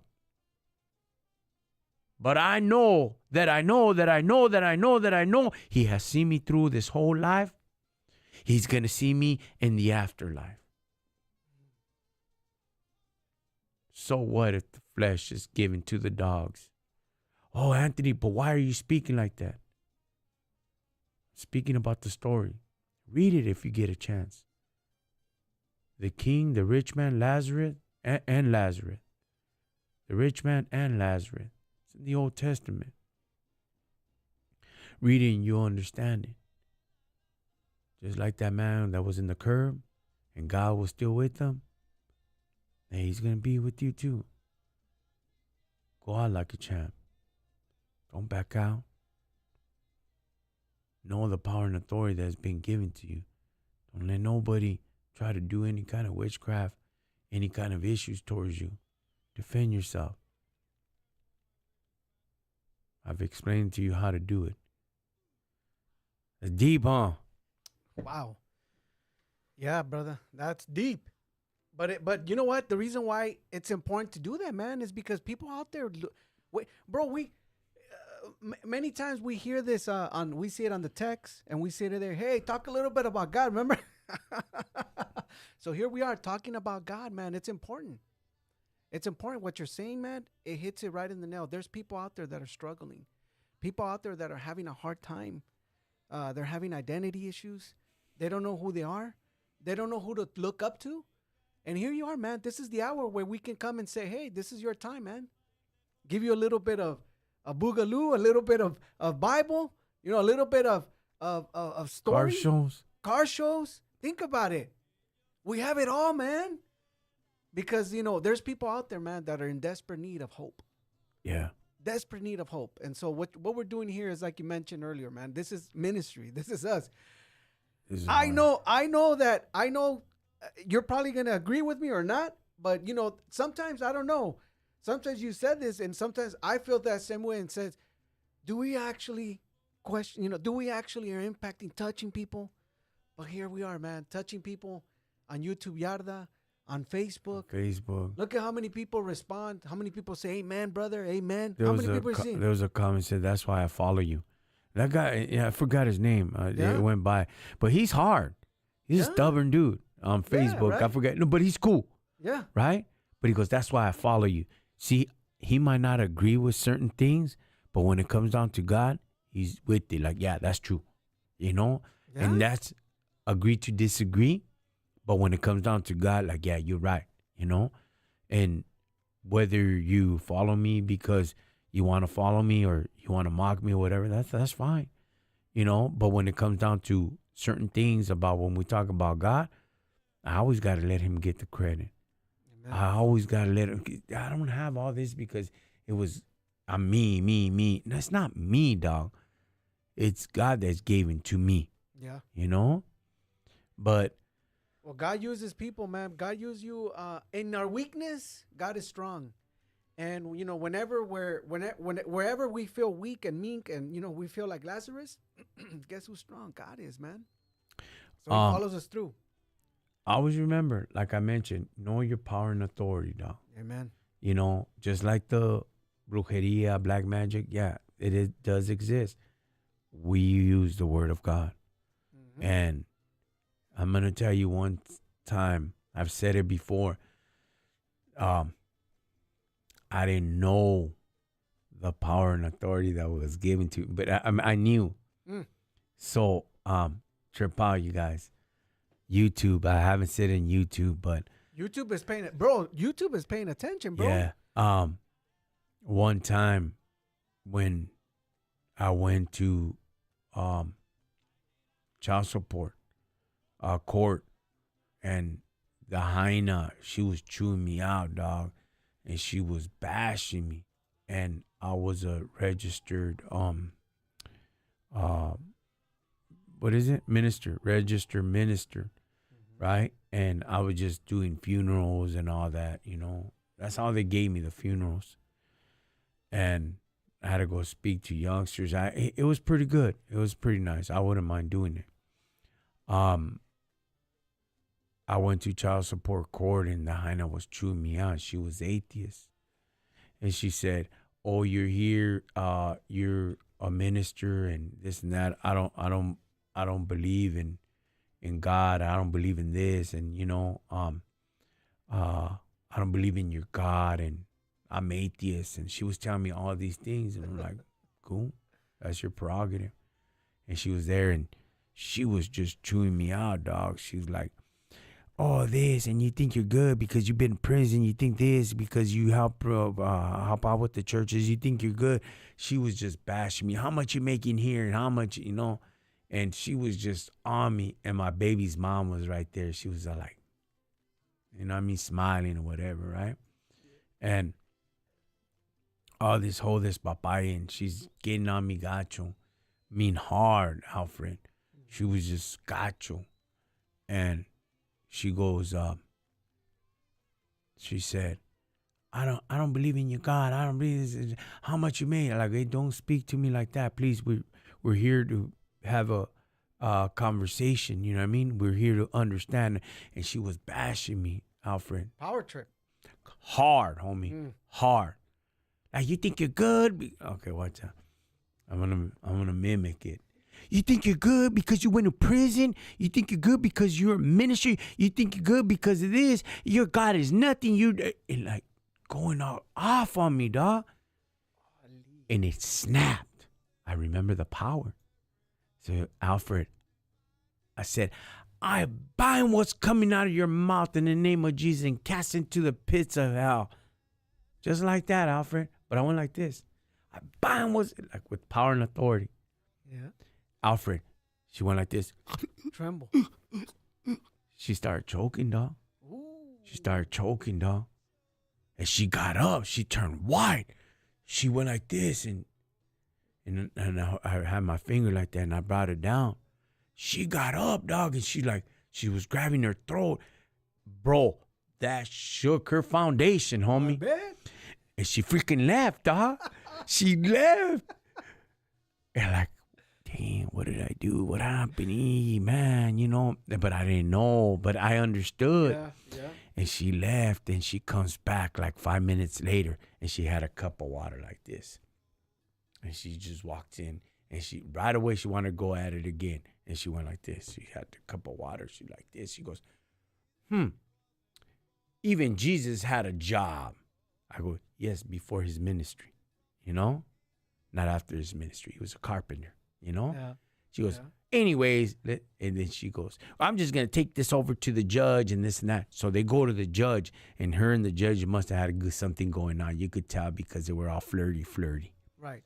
And she's all like, is that the best that you can do? We could do more for him. We could do more for her, you know? And he goes, we're going to add another $40. And he goes back and he comes back. So she is like all happy for over $40, right? And they get up. I got up. Okay, thank you, Your Honor. And all this, and we come on like, okay, let's feed him. And they stuck it to me. And I got up and we walk out and we're walking towards the elevator, and she's all like, you see, we could do whatever we can. I go, no, you can't, because I'm still a blessed man. There's nothing that judge could do that the other judges already done to me. But what they can't do is take this joy out of my heart from God. And she goes, and she just walked away. Golly. Like, amen. And she just walked away, dog, But it was feeding me. I'm like, all right, I understand. I think that was a highlight of when you talk in authority, and I think you showed it. And I think that, come on now, somebody could have got choked up and be like, hey, but you were testing out authauthority. Yeah, but I didn't know, dog. Yeah. Man, you always have to you're helping out people, dog. Yeah. You're helping out people from the bottom of your heart. You think the man upstairs ain't gonna look out for you, dog? You think he's gonna let somebody walk all over you and disrespect you and and curse at the things that you're doing? Like, who are you? It's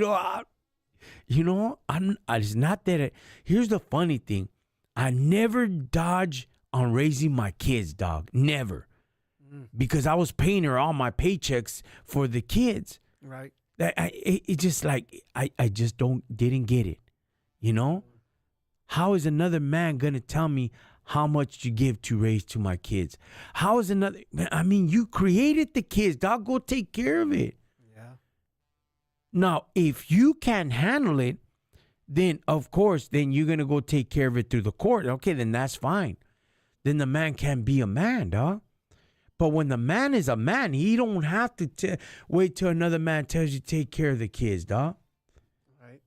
What I didn't understand that the money was coming, but she wanted to cut and she wanted this and like, another funny thing, dog, that the child support didn't even accumulate to what I was giving her a month.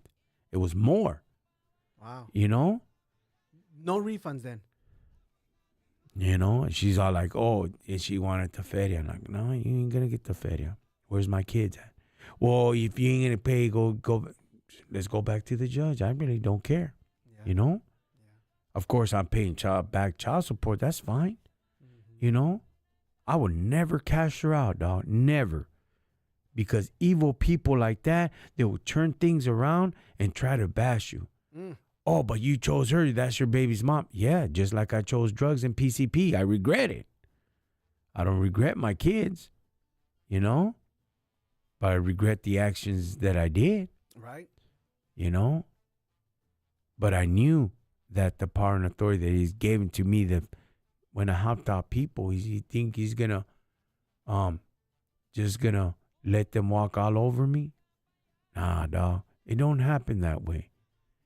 If you have a good heart, a kind heart, and you have the joy of the Lord in your heart, and you understand it, you won't let it happen. Even after you make your mistakes, even after you fall into sin, even His grace is so sufficient, dog. Mm-hmm. That's true. That is true. He's still there, like, hey, aquí estoy, don't worry about it. I got you, I know everything was going to happen. I know your heart,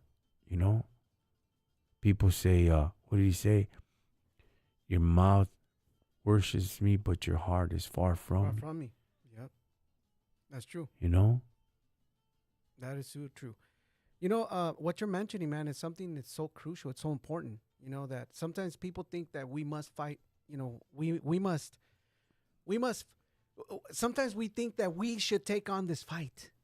We should take on, more of a standoff against the flesh. But the reality is like, man, we got God. You were mentioning like sometimes you just gotta anoint the issue. You gotta sometimes you just gotta, anoint the situation, pray over the situation. Yeah. The if we can understand the power of prayer, man, a lot of people, prayer is just the way we communicate to God. Yeah. For some people that might say, well, it's religious. No, no, no. I'm just saying Yeah. prayer is communicating. It's communicating to God. So if we can communicate to God, if we can understand that, that in our struggles, in our situations, in our fights, our fights is not against people. Reality, Yeah. the truth of the matter, the Bible's clear. Is our Darkness and principalities in the air. and the air. In the air, dog. Yeah. Okay. Understand. Should we start breaking it down? Oh, bro, you should look there. Hey, what's up, Anthony Bravo? Hey, what's up? Doing a quick check in on YouTube. Darkness and principalities in the air. Okay. Right? Yeah. So it's power, Mm-hmm. air. Voila. Yeah. And it just comes, right? Yeah. And one of his names is the Prince of the Air. That's one of his names. True. So whatever comes at you is going to come through the air. Mm-hmm. The energy that he has. He says he's going to throw you fiery darts. Mm-hmm. Alfred, you guys, he says fiery darts. He did not say an axe across your head. He didn't say that. Fiery dart. Yeah. Look, Yeah. Yeah. not an axe. Nope. So you got to understand it. So if it's in the air, then you could break it down. That's when they say, oh my God, mira lo que está en el aire. Yeah. That's not God. Yeah. Oh, se me apreció la Santa María, madre. Yeah. It's not God. Oh, how dare you? That's blasphemy. God will never bring something for you to worship to be above him. Ooh. Yeah. You get that? That's true. God will never give you something to worship where it's above him. Yeah. That is so true. Right? Think about it. That's one of the things that he said. You should not have what? Any other gods? Yeah. Me. For I'm a jealous God. Yeah, for I'm a jealous God. You know? Yeah. That's good. That is so true. That's pretty feeding. So understand, The fiery darts, man. It's an attack. It's emotions. It's situations. That want to crumple you down, that want to bend you, put you on your knees. These are situations that you have no control of. So a lot of people when they run into issues and they have, hey, you know what, this is happening. Okay, let's evaluate the issue. Yeah. Here's a question I'm gonna ask you. Do you believe in the rapture? You know what? A lot of people. It's why is it? There's a lot of controversy about it. No, have you heard about it? Yeah. Well, I'm asking you. Do you believe in the rapture? Well, what does the Bible say about it? I think it's important. A lot of people have thoughts, opinions. A lot of people, have their own opinion and thoughts. Let me ask you this. Do you worry about the rapture? Dice Anthony Bravo, Simón, bro. No, Don't. brother, I don't. Okay. No, I don't. I don't believe in the rapture. All right, tell us. Oh, why? That's blasphemy. Break it down for us. I'm going to tell you why. Oh, Anthony Bravo is going to I got to hear this. Yes. Yeah, he is. He's on it. He's a Simón, brother. Because the rapture is your own rapture when you pass. I don't look forward to what's going to take place in Revelation. I don't worry about tomorrow. I worry about today, and I worry about my own rapture. My own rapture is when I pass. Is all that going to take place and all that? I'm pretty sure it will. I'm pretty sure that's what it says is going to happen, and that's feeding me. But I don't look forward to that. Because if it's my time, it's my rapture. You know? You understand what I'm saying? Yeah, of course. It's my rapture. If you pass tomorrow, Anthony Bravo, it's your rapture, dog. Why try to look forward when Jesus comes back? And because it says everything's going to burn. All mayhem's going to come. Some say pre, some say me, some say mid, some say after. I don't want to see none of that. Don't mean that I don't believe in it, but I believe that the rapture is within one individual when he does pass. It's been over 2,000 years.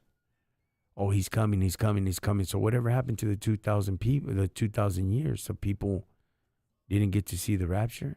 They got to see their own rapture when they passed. We got to be ready. We got to be prepared. So if tomorrow's your own rapture, hey, blink of an eye, you'll be there in front of him. Mm-hmm. Yeah. 1 Corinthians chapter 15, 51, 52 says, listen, I tell you the mystery. This is the mystery.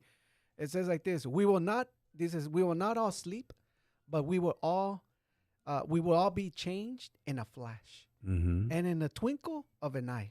Yeah. At the last trumpet, for the trumpet will sound, and the dead will be raised, unperishable, and we will change. Paul speaks instantaneous transformation, at a trumpet sound, often linked to the rapture event. And here comes the white horse. The white horse.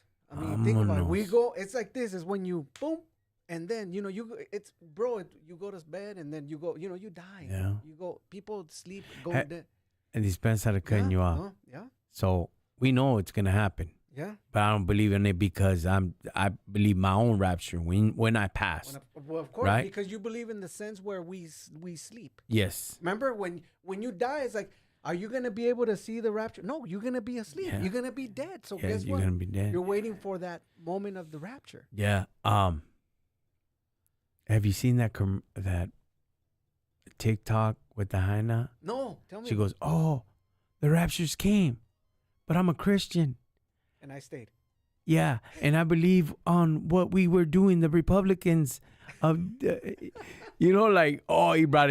brought everything up what's taking place with United States and the whole Holly and cut back on Medicaid and deport everybody. But I'm still good. I believe in Jesus. I'm pretty sure they're gonna come back. That was so funny, dog. Which is kind of true, You can't be like the vato that passed. Yeah. Charlie Kirk, right? Yeah. Quote scriptures. Yeah. And teach hate. You can't do that, dog. You can't do that, homie. You can't teach hate and try to cover it up and use it for your advantage. Let God get glory. Let God get glory, and us, we do what we have to, but it's the truth. Anthony Brown says it's by faith. Yes, by faith. Yeah, brother. That's deep. It's super deep. I think, bro, it gets hard. When I talk to my son, I go, Mijo, he goes, man, like the other day when we were talking with Rose, and she's real firme, right, Don? Rose is firme. Down to earth. And she broke me down the case of her son. Yeah. And I was able to understand it. And I go, you know what? I kind of like visual it and, ask God, and he's revealed certain things to me. And there's some people, dog, that don't. We were talking a couple weeks, and I broke it down to her. I go, okay. So I asked her a question, and she would answer it with a question and an answer, and back and forth, and building up to an example of his last seconds in life, and I broke it down to her. God had broke it down to me. And she, when I'm breaking all this thing down, what God was showing me, I started crying, dog, And she was just like looking at me, And what's hard is that if you ask and he reveals. And you asked, Alfred, and he reveals. You must explain it. Yeah. You can't keep it. What do you mean, Anthony? Yeah. If you ask for something, a mystery, because it is a mystery, Yeah. and he reveals it to you, you must explain it. Yeah. You know? Oh, but how do I know your explanation is right? I just talked to the man. I mean, you know? It gotta confirm to spirit, right? It's like our spirit, like when, it's kind of like when we, when you're giving word and encouragement, right? Why does it feel so good sometimes when people say, "Bro, you're so right," right? When they're telling you on the message, "What, bro, you're so right, dead on." It's because, bro, it's linked on the spirit. I'm telling you that when you're saying stuff, they believe you. They strongly believe what you're saying, and it's true. And another thing, guys, I want you to understand what he just mentioned. That not everybody, homie, not everybody, when you walk around, even if you're all Bible thumper, holy person, you ain't supposed to say God bless you to everybody, dog. No, you don't, dog. And they've explained that to me. The reason being because that person might be doing witchcraft. That person might be doing some type of sacrifice with animals or whatever, rituals or whatever. Yep. You know, and you ain't supposed to say that to them. No blessing to them. If anything, curses, because he's creating curses. Yeah. You know? So you don't say that. But if he reveals things to you because you've asked, and these things are a mystery, dog. They're hard, homes. When you get deep, it gets hard, homie. If he manifests, man, homie, I've had some dreams, and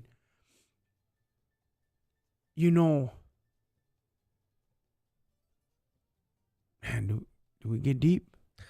Yeah, let's do it, bro. We're already here. Hey, I think Anthony Bravo's ready to get deep. We're already here. David, you ready for this? Let's do it. We're already here. Every negativity, every sin, there's a demon behind it. Yep. To entertain it, to pursue it, and it all begins in the battle of your mind. If there's access in the battle of your mind, if there's access to him for you to fall, you've become your worst enemy. And you always point it at the individual. And we give him credit by that. Oh, he's the one that did it. He's the one that did it. No. Life and death is within you. The power of the tongue, the understanding of the mind, where God and the devil exist. Yeah. You have to make that choice. You have to make that decision. You're like a God within yourself. What do you mean you're God? Excuse me. Jesus said, ain't we like gods? And that's the truth.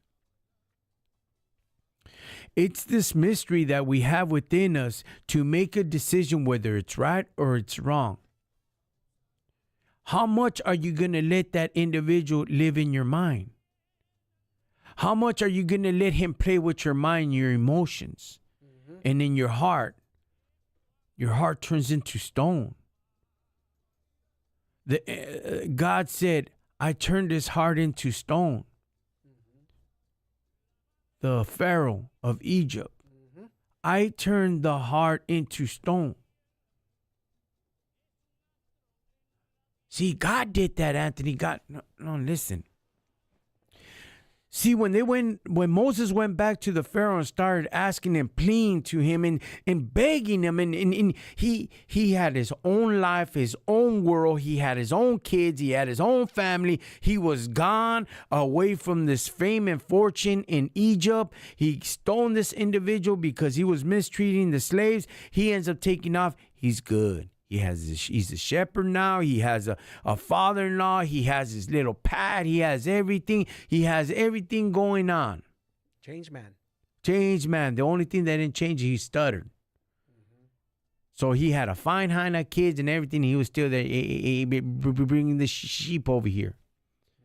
The only thing that didn't change. But yet he had to go back and go talk to Pharaoh so they could let go of his people. And Pharaoh said, you crazy. Hell no. Heck no. That's There's the no workforce. See, in his mind and his mentality, the enemy was saying no, no, no, no. Yeah. And to begin with, he wanted to go after him because he had killed one of the Egyptians. Mm-hmm. So vengeance was already in his mind for Moses. So anger and bitterness was already in his mind, contemplating. So, hey, God let his heart turn into stone. Mm-hmm.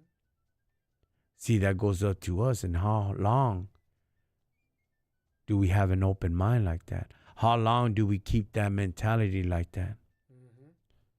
Where it turns your heart into stone, where it turns into evilness.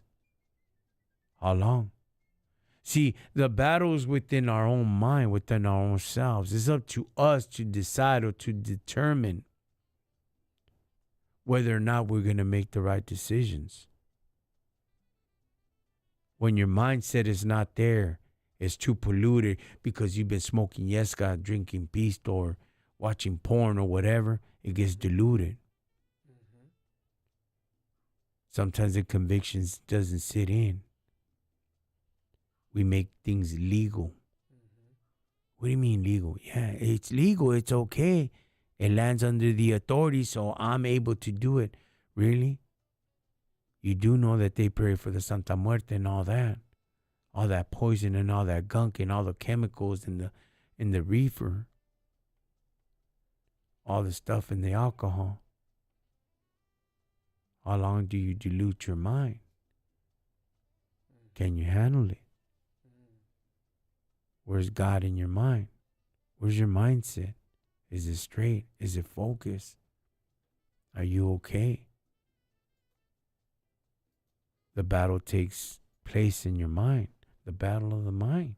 Mm-hmm. You know, you can't see it, but it's there. Just like the Garden of Eden. You can't see it, but it was there. Mm-hmm. You know, it was there. Where in Egypt, Africa, whatever, wherever it was at, it was there. Mm-hmm. It had to take place. Did mankind fall? Yeah, but there was already a fall in heaven before the mankind fell. Mm-hmm. You mean to tell me that God didn't knew what was going to happen with Adam and Eve? Mm-hmm. He knew. He said he's all knowing. But we're in the mix. We're in the middle. Mm-hmm. Oh man, fell. Who told you guys were naked? The consciousness of the mind set in. The separation of God kicked in. Mm-hmm. And it separated us. Yeah. And we came to be who we are now. Now the battleground has been set and we're stuck in the middle like pawn pieces. So what moves are we going to make? The cross castle of the king? Let the queen go out and go handle all his business while the pawns are out there and we're stuck. Mm-hmm. But the game at the end is checkmate. Mm-hmm. What king is going to win? The black piece or the white piece? It's going to be the white piece. So you have a choice to be a part of this game. Whether you like it or not. You're a piece of the board. You are a pawn. Mm-hmm. I want to be a bishop. And ain't suerte then way. You know? But what side are you going to play? The black piece or the darkness doesn't understand the light. That's true. But the battle is in the mind, Holmes. You know? Yeah. That's like hell. We Anthony Bravo says that's send like ourselves hell. to hell. God Yeah, bro. made it for Satan and his demons, not for us. Yeah. He made it all right. You know? It's up to us to determine, you know? That's true. It's hard. It's harsh. It's strong, That's true. you know? That is true. I had a good conversation this last week with the Jehovah, with the neighbors that came down. They visited us because they were our neighbors. Mm. And we started talking and, you know, and we had a good conversation and they have a lot of respect for me. Then we're like, okay, well, you want to talk Bible? Let's do it, Mm-hmm. I go, but talk to me Bible. Don't talk to me Charles Russell, you know? He goes, no, there was something like, look, man. I go, you guys don't believe in hell, right? And he's all like, no, we don't. We believe in perish. Okay. So, it's perish, right? You perish. You never existed, right? Mm-hmm. Okay. Let's break that down. So, an individual decides to go out. Let's go take place in the Mandalay Bay. Mm. And 50-something people passed. Then he turned around and he did his to himself. Mm-hmm. Where's the justice in that? Doesn't the book of Revelation say that, hey, where's our vengeance? What they had done to them? So there is actions and vengeance in heaven. Mm-hmm. They want justice.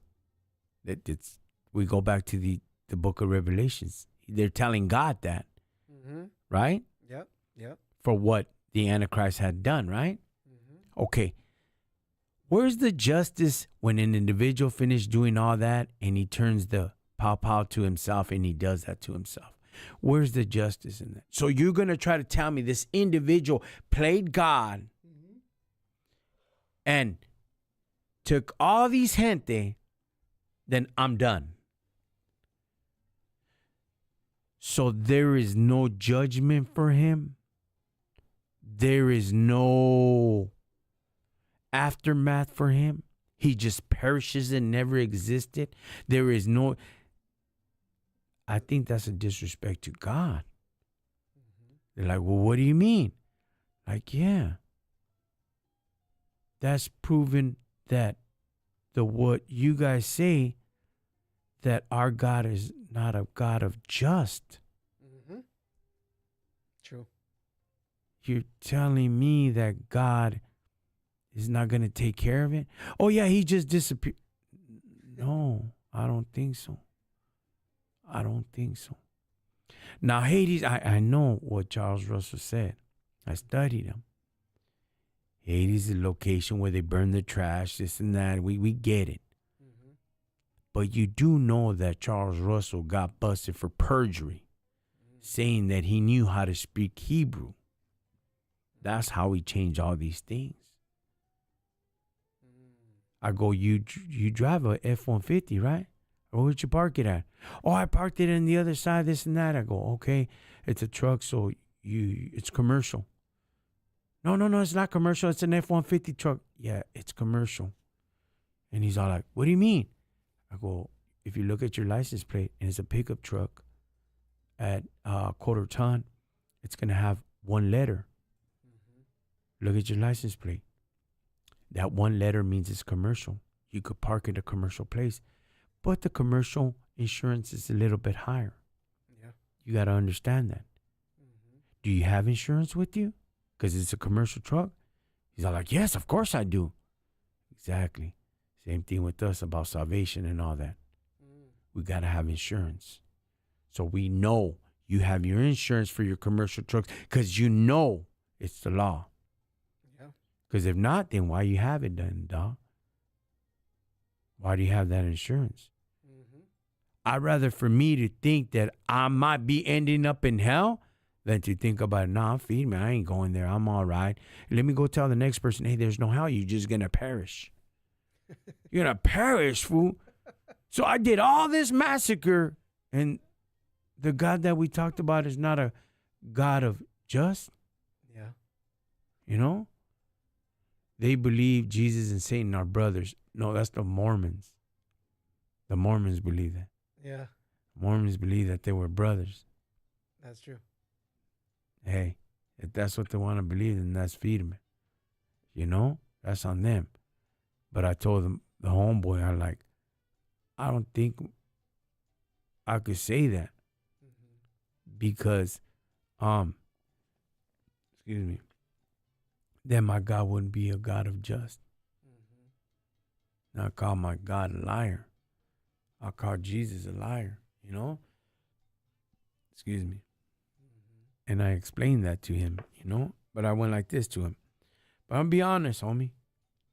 I met a lot of people, a lot of Catholics, a lot of Christians, a lot of Mormons, a lot of Jehovah Witnesses. Good people, good heart, good Holy Spirit on them, you know? Oh, they're going to end up. No, I didn't say that they're going to end up in hell and this and that. I didn't say that. All I do know is that if when you know, and you have a good spirit and God is with you and you see the joy of the Lord within them, you know, they're good people. They're good brothers. But just because they picked a different crew doesn't mean they ain't going to go to heaven. You know? We're all going to be judged separately. He can't be there for me. Oh, well, he did this, he did that. No, they don't. You know? True. We're all going to be held accountable different. You know? So I'd rather have the insurance. Hey, please forgive me every night when I go to sleep. Hey, God, please be with me. True. You know? The other day I woke up and I'm like, it's a trip, Alfred. I was asleep and, you know, I was just like, man, I was tossing and turning and,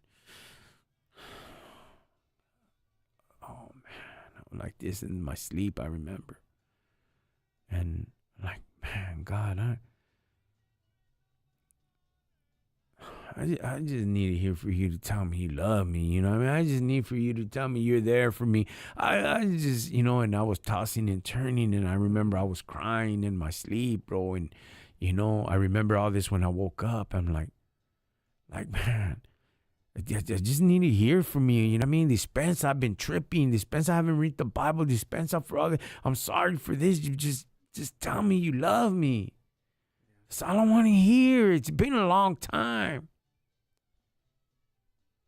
You know what he told me? Yeah. I let you do whatever you want to do and I still give you life. That's not love. I got up and I looked around and said, thank you. I got up out of my bed on the side because my bed is kind of jacked up. Maria has a good side. I'm over here on this side sometimes, you know, and like got up and went and go use the restroom, and I'm like,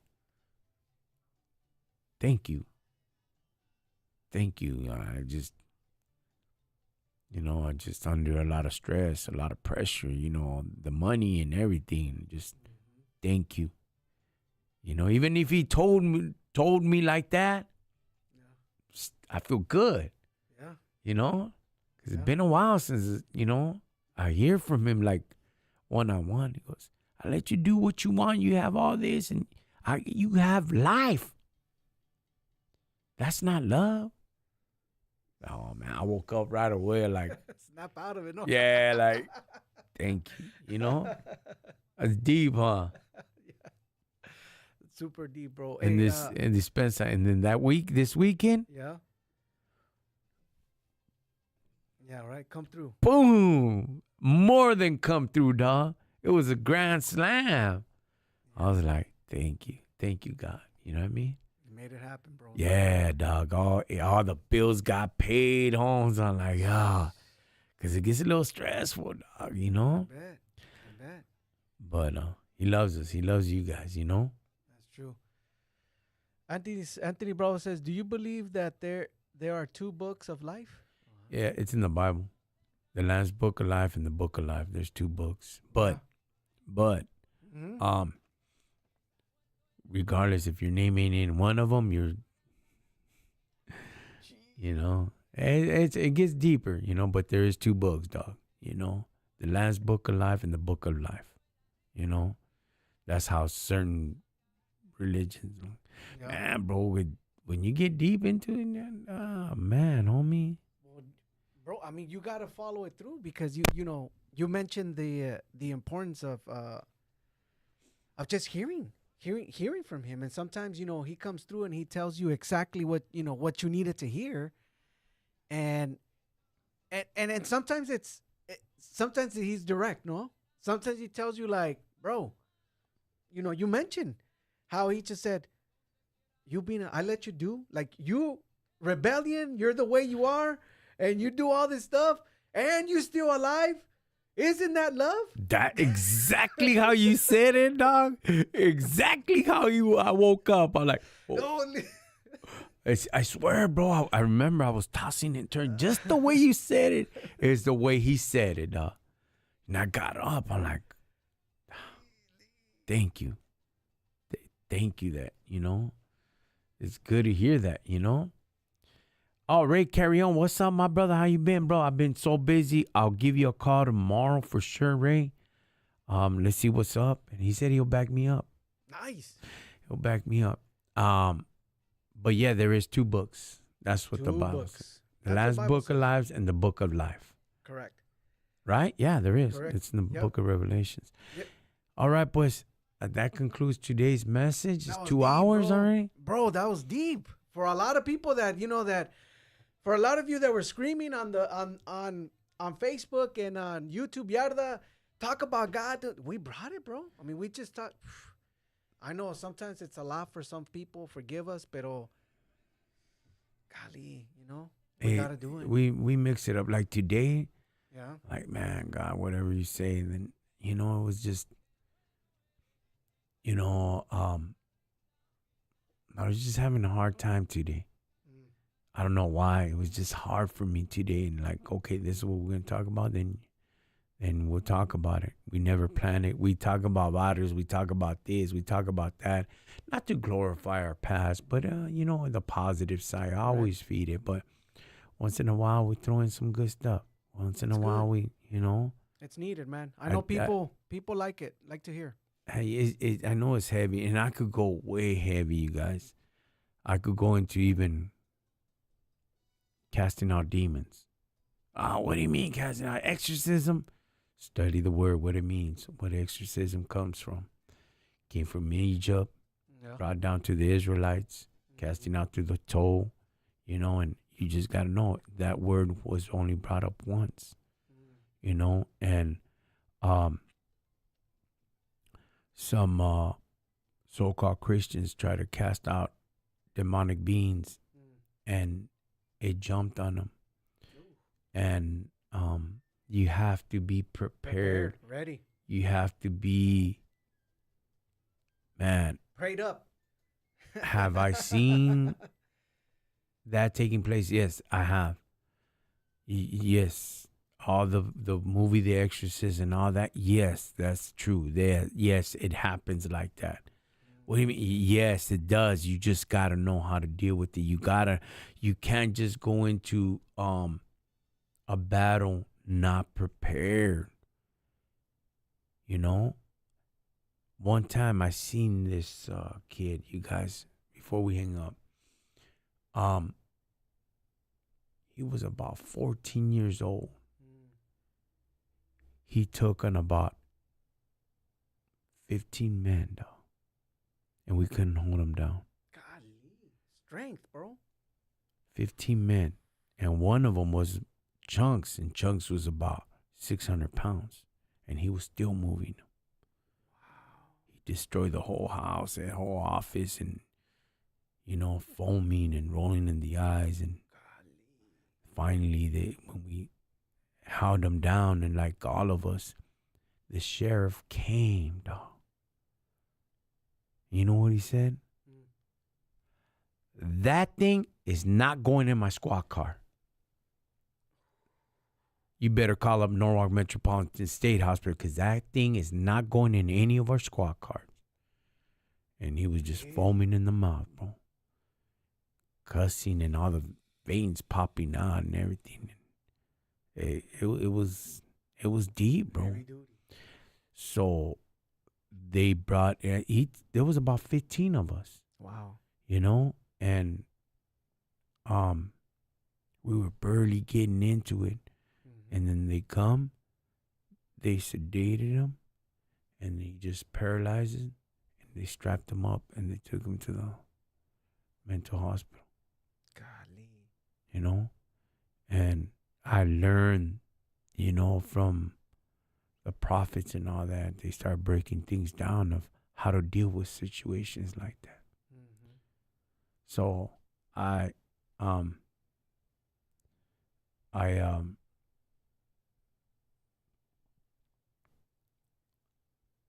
I started getting deeper.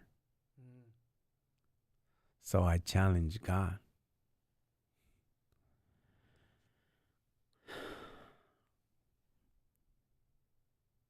He said, I'm ready for the big leagues. Go take me out there. It's a true story, Alfred. Hey, just take me on a mission. Take me on a mission. I'm ready. I learned. I went to Bible college. I done all the studies, and I know all the demons. I know all the levels, and I know all the demonic beings. I'm ready. I could do exorcism anytime, and todo acá level 10.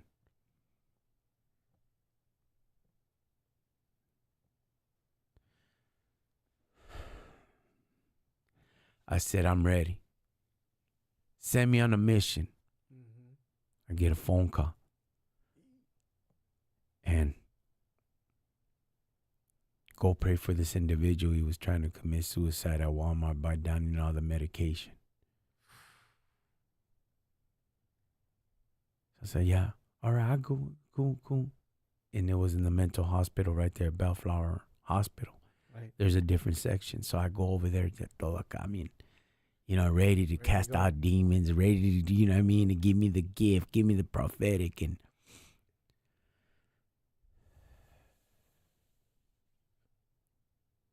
say, hey, what's up, man? Hey, I'm Anthony. I got a phone call, and he was just like looking at me like this. So I'm supposed to pray for you, homie. You know what I mean? This happened, that happened, but you're gonna be okay. And then all of a sudden it hit me. You ready? And I'm like, whoa, what was that? Tell him that person that did witchcraft, it bounced back and it landed on him. Tell him. Golly. I'm like, huh? This is the honest truth. Tell him that person that did witchcraft near him, it bounced back and it landed on him. Well, I can't tell him that, you know what I mean? I'm like, there's some activities around you. Tell him, because that person's walking in the door right now. Mijo. Oh, dang it. No. And it was the mom, dog. The mom was doing witchcraft, carnal. And it bounced and it landed on him. Tell him, let me see. You ready for the mission? You ready for the big leagues? God bless you guys. I left, dog. I left, homie.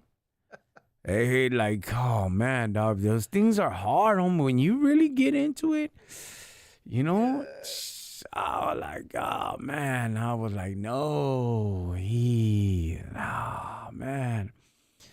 He goes, well, tell him, tell him, and they're coming in the door right now. And it's mijo. It was the mom, Alfred. I couldn't tell him, dog. I couldn't do that. I didn't know. Then it's like, well, what happened? I thought you were ready. I mean, he didn't tell me that. You know what I mean? Like, I felt dumb. Yeah. But he was like, explain to him this, and then like, hey, bro, there's some negativity around your house, your surroundings, and then all of a sudden he goes, explain to him right now, because that person's about to walk in the door right now.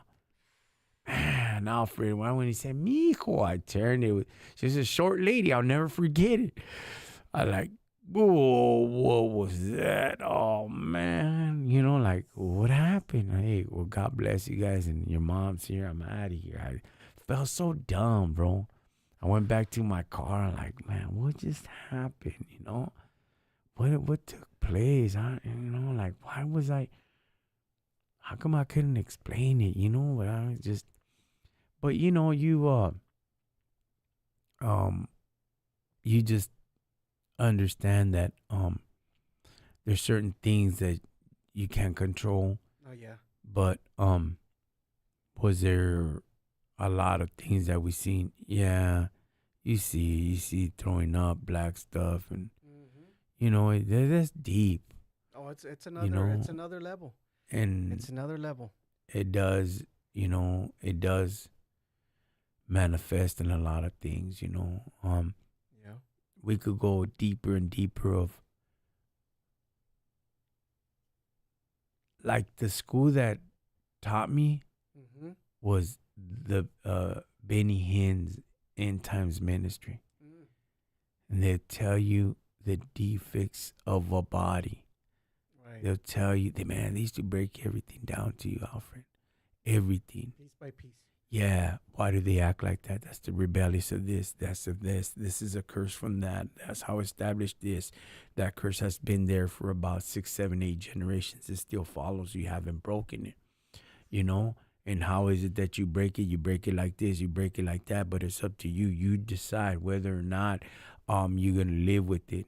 How are you gonna carry it, Wow. And know it right there and then, and um the different stages of manifestations of the body. When it would drop, it would roll just like the way that little kid did in the fire where Jesus, we was trying to Mm-hmm. end them, and Yeah. how they speak to you, and the battle of the mind itself. It's been possessed, just like that individual. The legions, how many legions? Is 4 to 5,000 in a legion.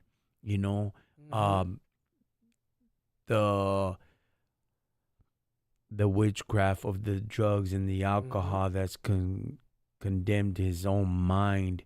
Mm-hmm. Um, uh, um, the the being itself, the spirit being, it's locked in his mind. Mm. You know, Yeah. medication ain't gonna help it. Medication will only subdue the person and ease off the mind. It has nothing to do with the individual itself. It's up to the individual. So what that means, let me break it down even deeper, Alfred. That um the demonic being only has so much control of the mind. Mm. That's the reason why he's under the influence, under hallucinations and Mm-hmm. all that. But the but part is that there is peace. Mm. There is peace within that individual that he doesn't know it, but he doesn't want to cut it. He lets that thing live in his mind for free that controls his whole body. Mm. Now, how do we know that? Because when he's in a deep sleep, he's okay. He might still be battling, but he still sleeps and he still wakes up and he still eats. The body itself, the spirit is still going. Mm-hmm. But he has fallen into the trap of the drugs, fentanyl, whatever the case might be. The Mm-hmm. curse of all the junk and the gunk just finally caught up to him and snatched him. Does that mean that he can't get clean? Even if you could go to the craziest state hospital, yes, they can. I've seen it. Mm-hmm. Mm-hmm. I've seen it done before. Mm-hmm. Interacting prayer, intercessions, and all that, breaking everything down. But it's up to that person whether or not he wants change. Right. Yes, I call them out because they have to have knowledge, acknowledgement of them. Listen, dog. Mm-hmm. They got to have knowledge that there is a God and there's a devil. Mm-hmm. And I'm going to tell you why. Because they rather go speak to the devil and to the shadow people and interact with them than to do with God. They already know it's there. The crazy people go out there all drugged up and they're out there talking nonsense in the air. Yeah. Remember, the spirit in the air, right? Yep. So they acknowledge that there is a spirit being there. That's the reason why they're talking. That's the reason why they're just mumbo jumbo all the time. Right. And they're complacent with that. Mm-hmm. They don't want change. If and indeed they want change, they would call out to God, call out to God, call out to God. Somebody's going to come. Someone, somewhere, somehow, they're going to come. God will send somebody out there. You mean to tell me that he won't give you an opportunity to change? He won't give you an opportunity to clear up your mind? He will just let you go, feed you to the wolves? Won't intervene, don't talk, won't do none of that, and just let you go with the pack of wolves so they could eat you? From the beginning of that man's life, he had to be there. Especially here in the United States, that we get to hear about God. Yeah, that's true. He won't intervene. He won't come and have compassion. How many people hasn't gone to those individuals that are down and out and lost, and the vato giving the haircuts, and the vato's all jacked up, all beat up, and he gives them a haircut, and he gives them this, and he washes his face, and he does all this, and gives them a new set of clothes, and the smile just gleams. Yeah, I seen that. You seen that? Yeah. You don't think that's God trying to give him life again? An acknowledgement that your life could be better. Whether that man speaks about God or not, he gives leadway to that individual. Shows compassion. He sees a sense and a hope of life. He just ain't going to feed you, let you get fed into the pack of wolves. But it's up to that individual. Oh, but his mind is not straight. He's still going to be there. Yeah. It's up to that individual whether or not he wants to change. You know? That's deep, huh?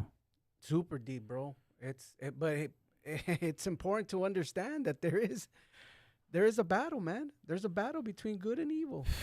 It's hard, dog. Oh man, if I could tell you the stories and the manifestations, those are the hard ones, Alfred. I bet. Of every sin, of every individual, of every this, and like. Yeah, it's intriguing. It's just intriguing to see that that we live in a world, bro, that it just passes us. We think that it's just Facebook, our work, our jobs, that there's nothing going on in the back end, in the side of, we just live a day to day, bro, like just with our own issues, man. But there is a prince of the air. There is an evil. There is things that are being moved, to make you trip, to make you fall, to make you, get you angry, And sometimes, some people just say, no, I don't believe in that. Well, I'm telling you, there's a lot of things that are happening in the spiritual realm that we're not seeing. Yeah. Because we're not looking at these things in the spiritual. It's been crazy, bro. It's been, man, there's some stories out there, bro. Like,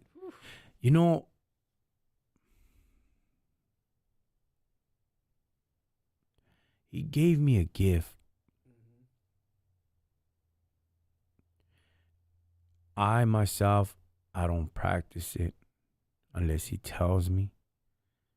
But one time,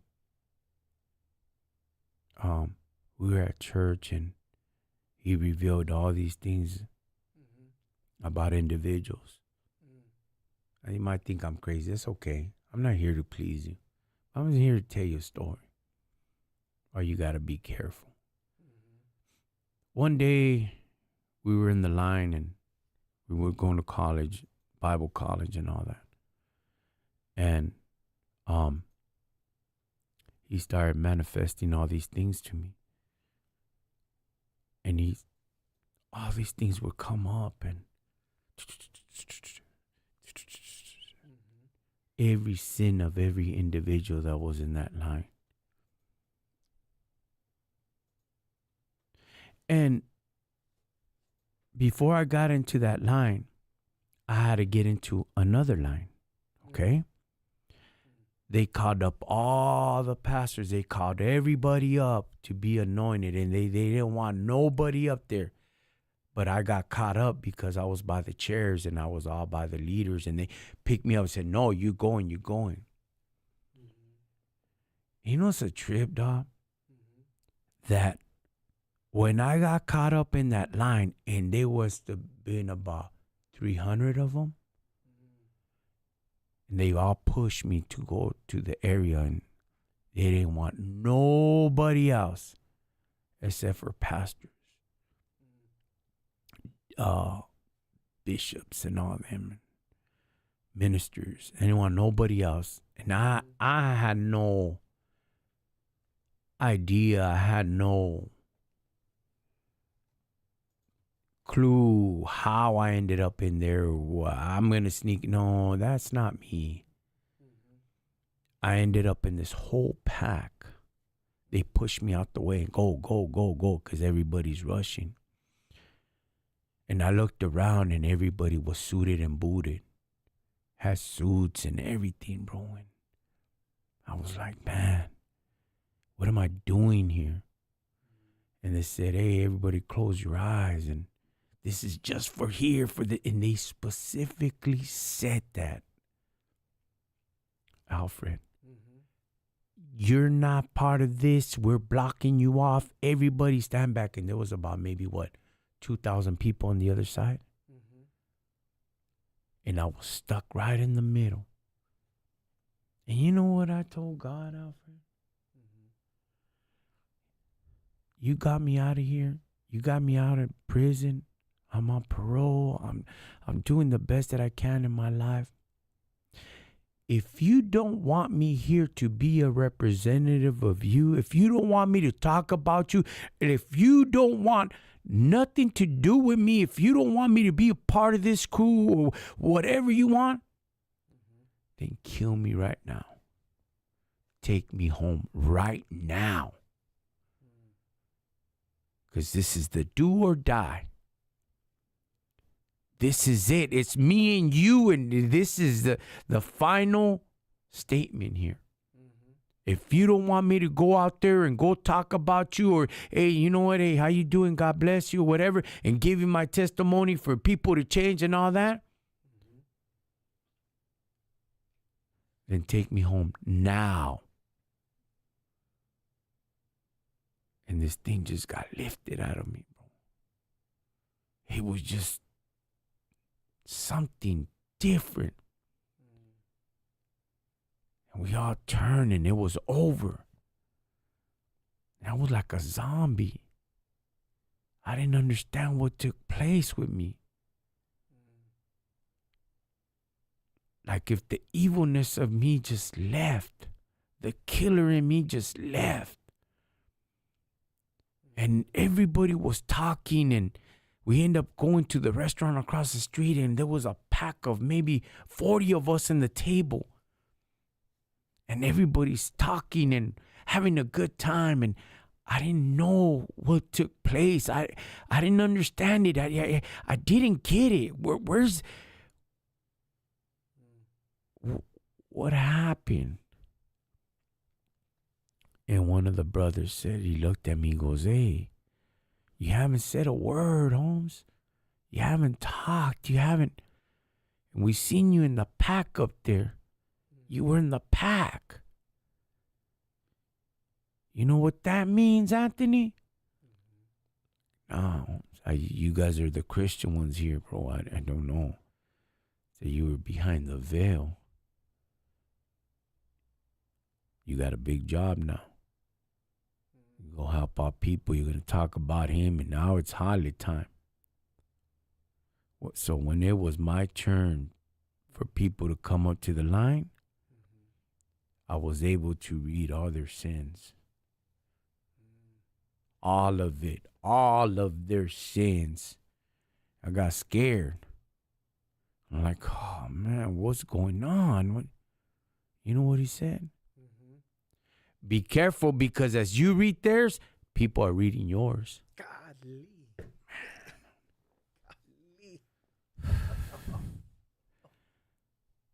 That's why I admire people.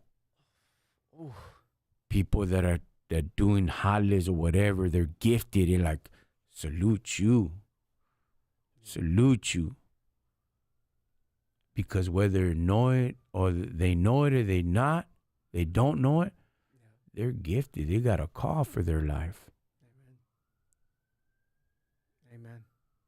Can I do that? Yeah. I just got to fast and pray and all that. And man, I could tell you what he wants. I could tell you what he wants, what you want. I mean, I take that back. I can't tell you what you want to hear. Yeah. I could tell you what he wants you to hear.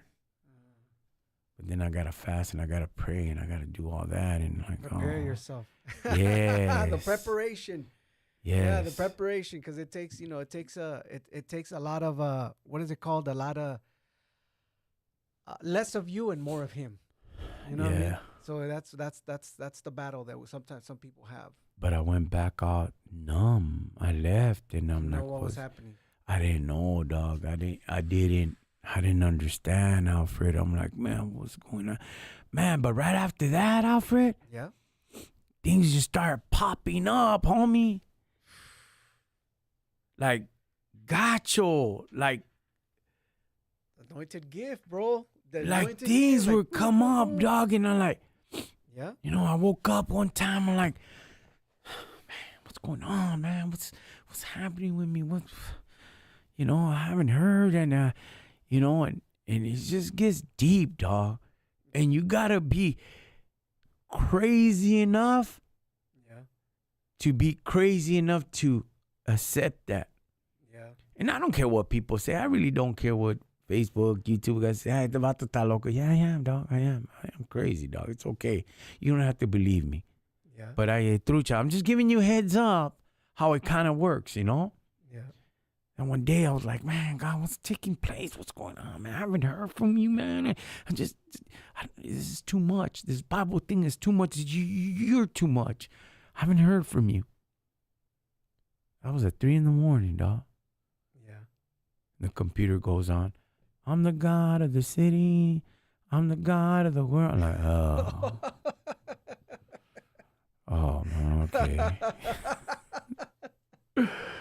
God has a sense of humor, bro. Oh, God has a sense of humor. The TV would go on, dog. I swear. The TV would go on. And who would be? My favorite preacher, Jesse Duplantis. Oh, yeah. The TV would go on. I'm like, oh, man, I guess I got to listen to this, But it's just, does he still do? Yeah. Still does. Still does. You just got to be cool, calm, collective, patient. And you might not understand what's taking place in your life. You never will. So don't try to figure it out, and just go with the flow and go with the punches, If it works, it works. If it doesn't, it doesn't. You're going to be like Lazarus with your wounds and the dog licking you. It's okay, If you're there begging alms, hey, bless me. He's going to bless you. It's okay, Life is hard.